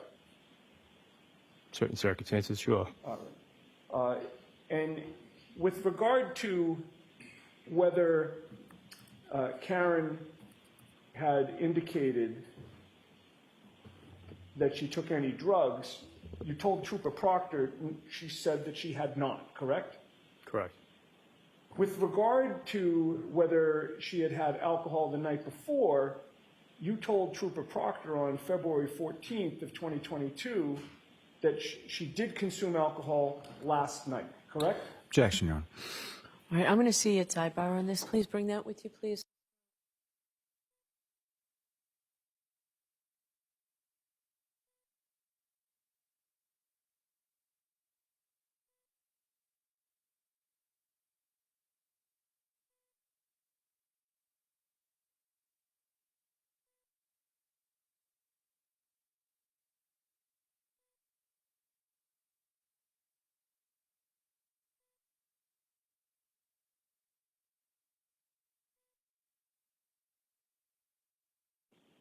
Did you miss anything? Did you not hear anything?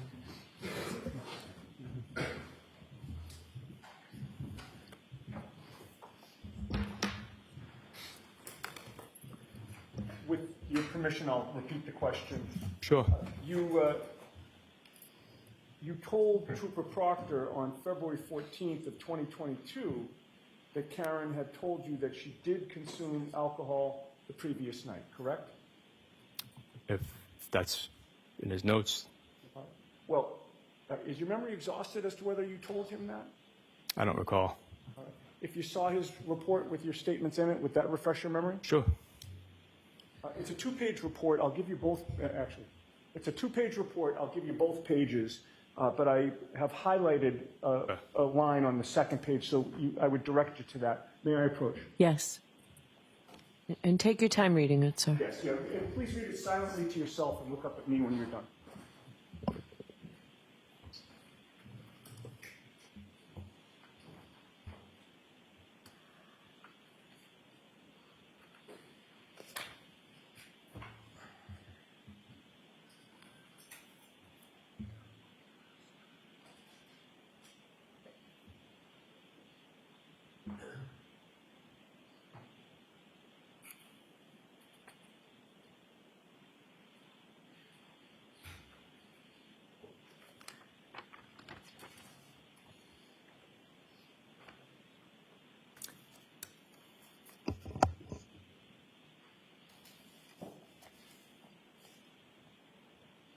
So I did say. So, Mr. Becker, a couple of things.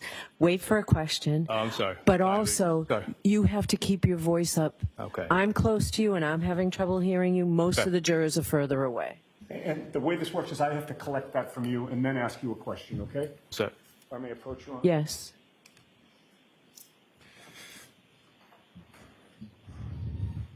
Having reviewed that document, does that refresh your memory as to whether or not Karen Reed, or strike that?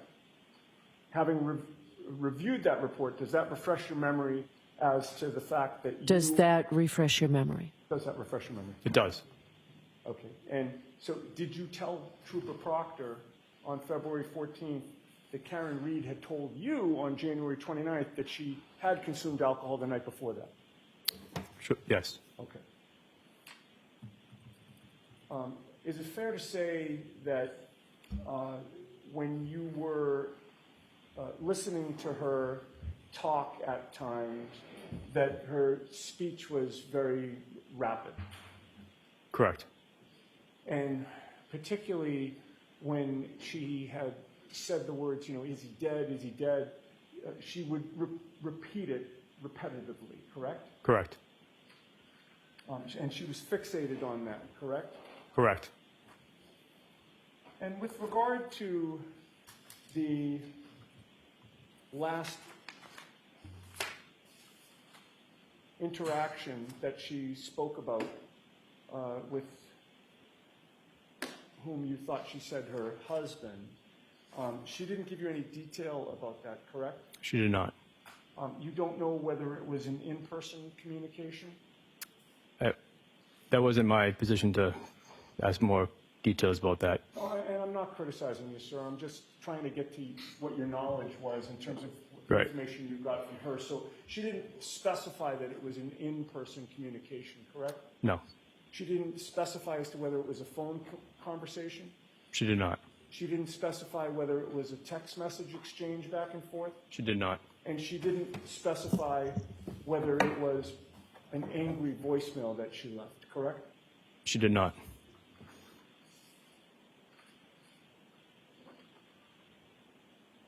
I have no further questions. Thank you. Just one moment, Your Honor. Okay.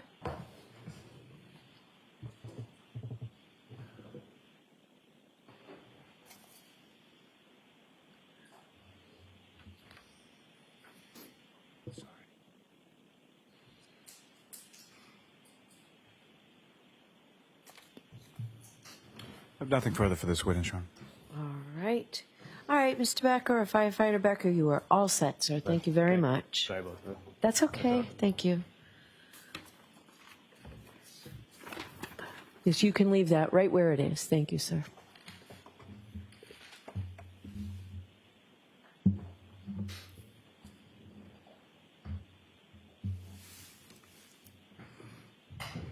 Your next witness, Mr. Lally? Your Honor, may we approach? Sure.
Does it make sense that rather than starting with another witness, figure it's a Friday afternoon. It's been a long week for you all. We'll excuse you at this point. So please do not discuss this case with anyone. Don't do any independent research or investigation into this case. If you happen to see, hear, or read anything about this case, disregard it and let us know. And have a great weekend. Monday will be a full day. We'll see you first thing Monday morning. Please rise for the jury. You are ready to swear.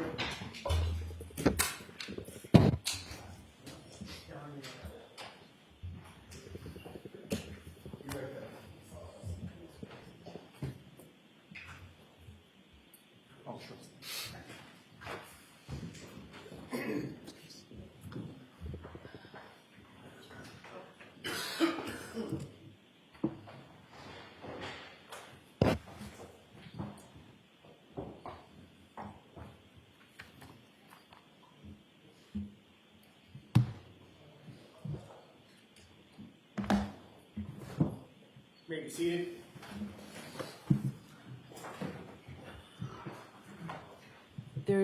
I think there's an exhibit in the witness stand.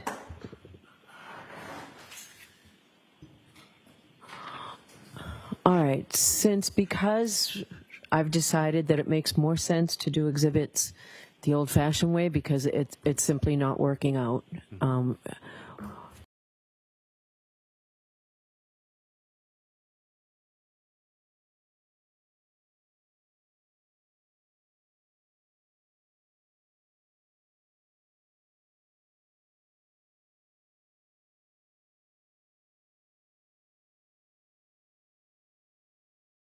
And they're additional that are in the 300s and 200s. So what I would like to do is take all of these, and I know Madam Court Reporter has been great about sticking around all late during the week to pre-mark things. This is more important to me that we get the record straight from this point. I would prefer the jurors to have the exhibits in order and not have numbers 200 and 300 in where they should be, 15 and 16. So what I would like you to all do is take a look at the exhibits that have actually been introduced. Their prior numbers, if you have referred to them by their prior numbers, I will permit you for the rest of the trial to say previously referred to as 308, but now exhibit 15, until you feel you don't need to do that anymore. So it means things are going to have to be renumbered. So, Madam Court Reporter, was there anything else we needed to discuss on this? Is there anything else you need from the lawyers?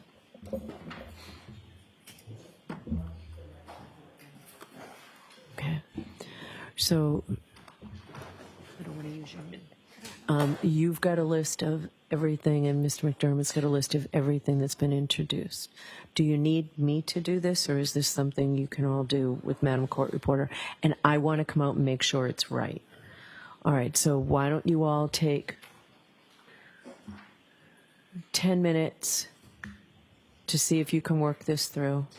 I'll come out at the end of 10 minutes, see what you have, and we'll make sure the record's straight.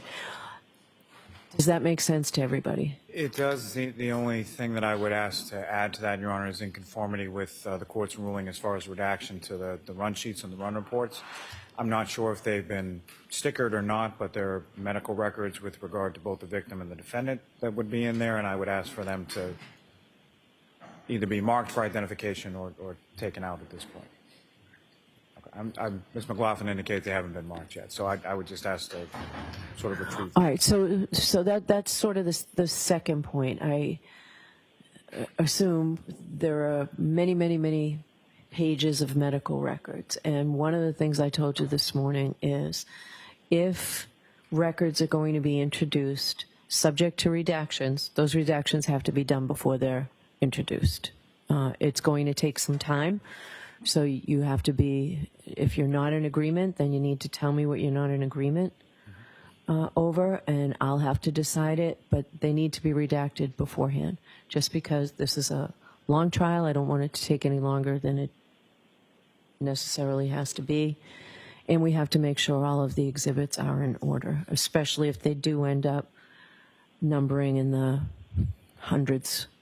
So, all right, so you've factored that into your schedule. We've got many days that we won't be in session. It seems like a good use of council's time to redact records and talk. If you need additional time and we need to cut into the evidence, I'd prefer not to, but I need to know. All right. So I have received from the Commonwealth all of the videos that I requested. I received a flash drive today. When can I get the videos? I thought I was clear yesterday. Apparently I wasn't. So when can I get all of the videos that the defendants intend to introduce? I had hoped to look at them over the weekend. We can do, it's not a matter of getting them onto a flash drive, that's quick. It's just a matter of getting them to the court. So I would invite the court to direct us how, if you want to use the weekend, let us know. We work on Saturdays and Sundays. So so you can't do it today? You can't do it before you leave? I don't think your IT person's here, right? I might be able to. If you can do it before you leave, if he can just download it onto a flash drive, that would be great. Do you want to go talk to him and see how long? You might be able to do that. We may be able to do that. Why don't you talk to him? Yes. Yes. All right. We won't leave until we give them to you. That would be great. And Ms. Gianetti, yesterday you did say that you'd also give me some idea on why you think they're coming in. Sure. Okay, so if you have that, that would be great. Yeah. All right. You I just want to make sure I'm very clear about what the court would like. We provided the double videos, the ones that we had put the good and Seraph cameras together. The court wants every single video that we intend to produce? Yes. For the rest of trial? Yes. Okay, understood. All right, and that's what I requested from both of you. I received, Ms. Gilman, tell me if I'm wrong, but Mr. McDermott handed me a flash drive today that said this was all the Commonwealth's video exhibits. Yes. And that was after we met this morning, correct? Yes. Okay. All right, so that'd be great. I just, I want to know what's on them. I was surprised yesterday, and Understood. I shouldn't be surprised. Understood. All right, so I'll come out after you remark the exhibits. Do you need a break before then, Madam Court Reporter? Mr. McDermott? All right, thanks. Court, all rise, please.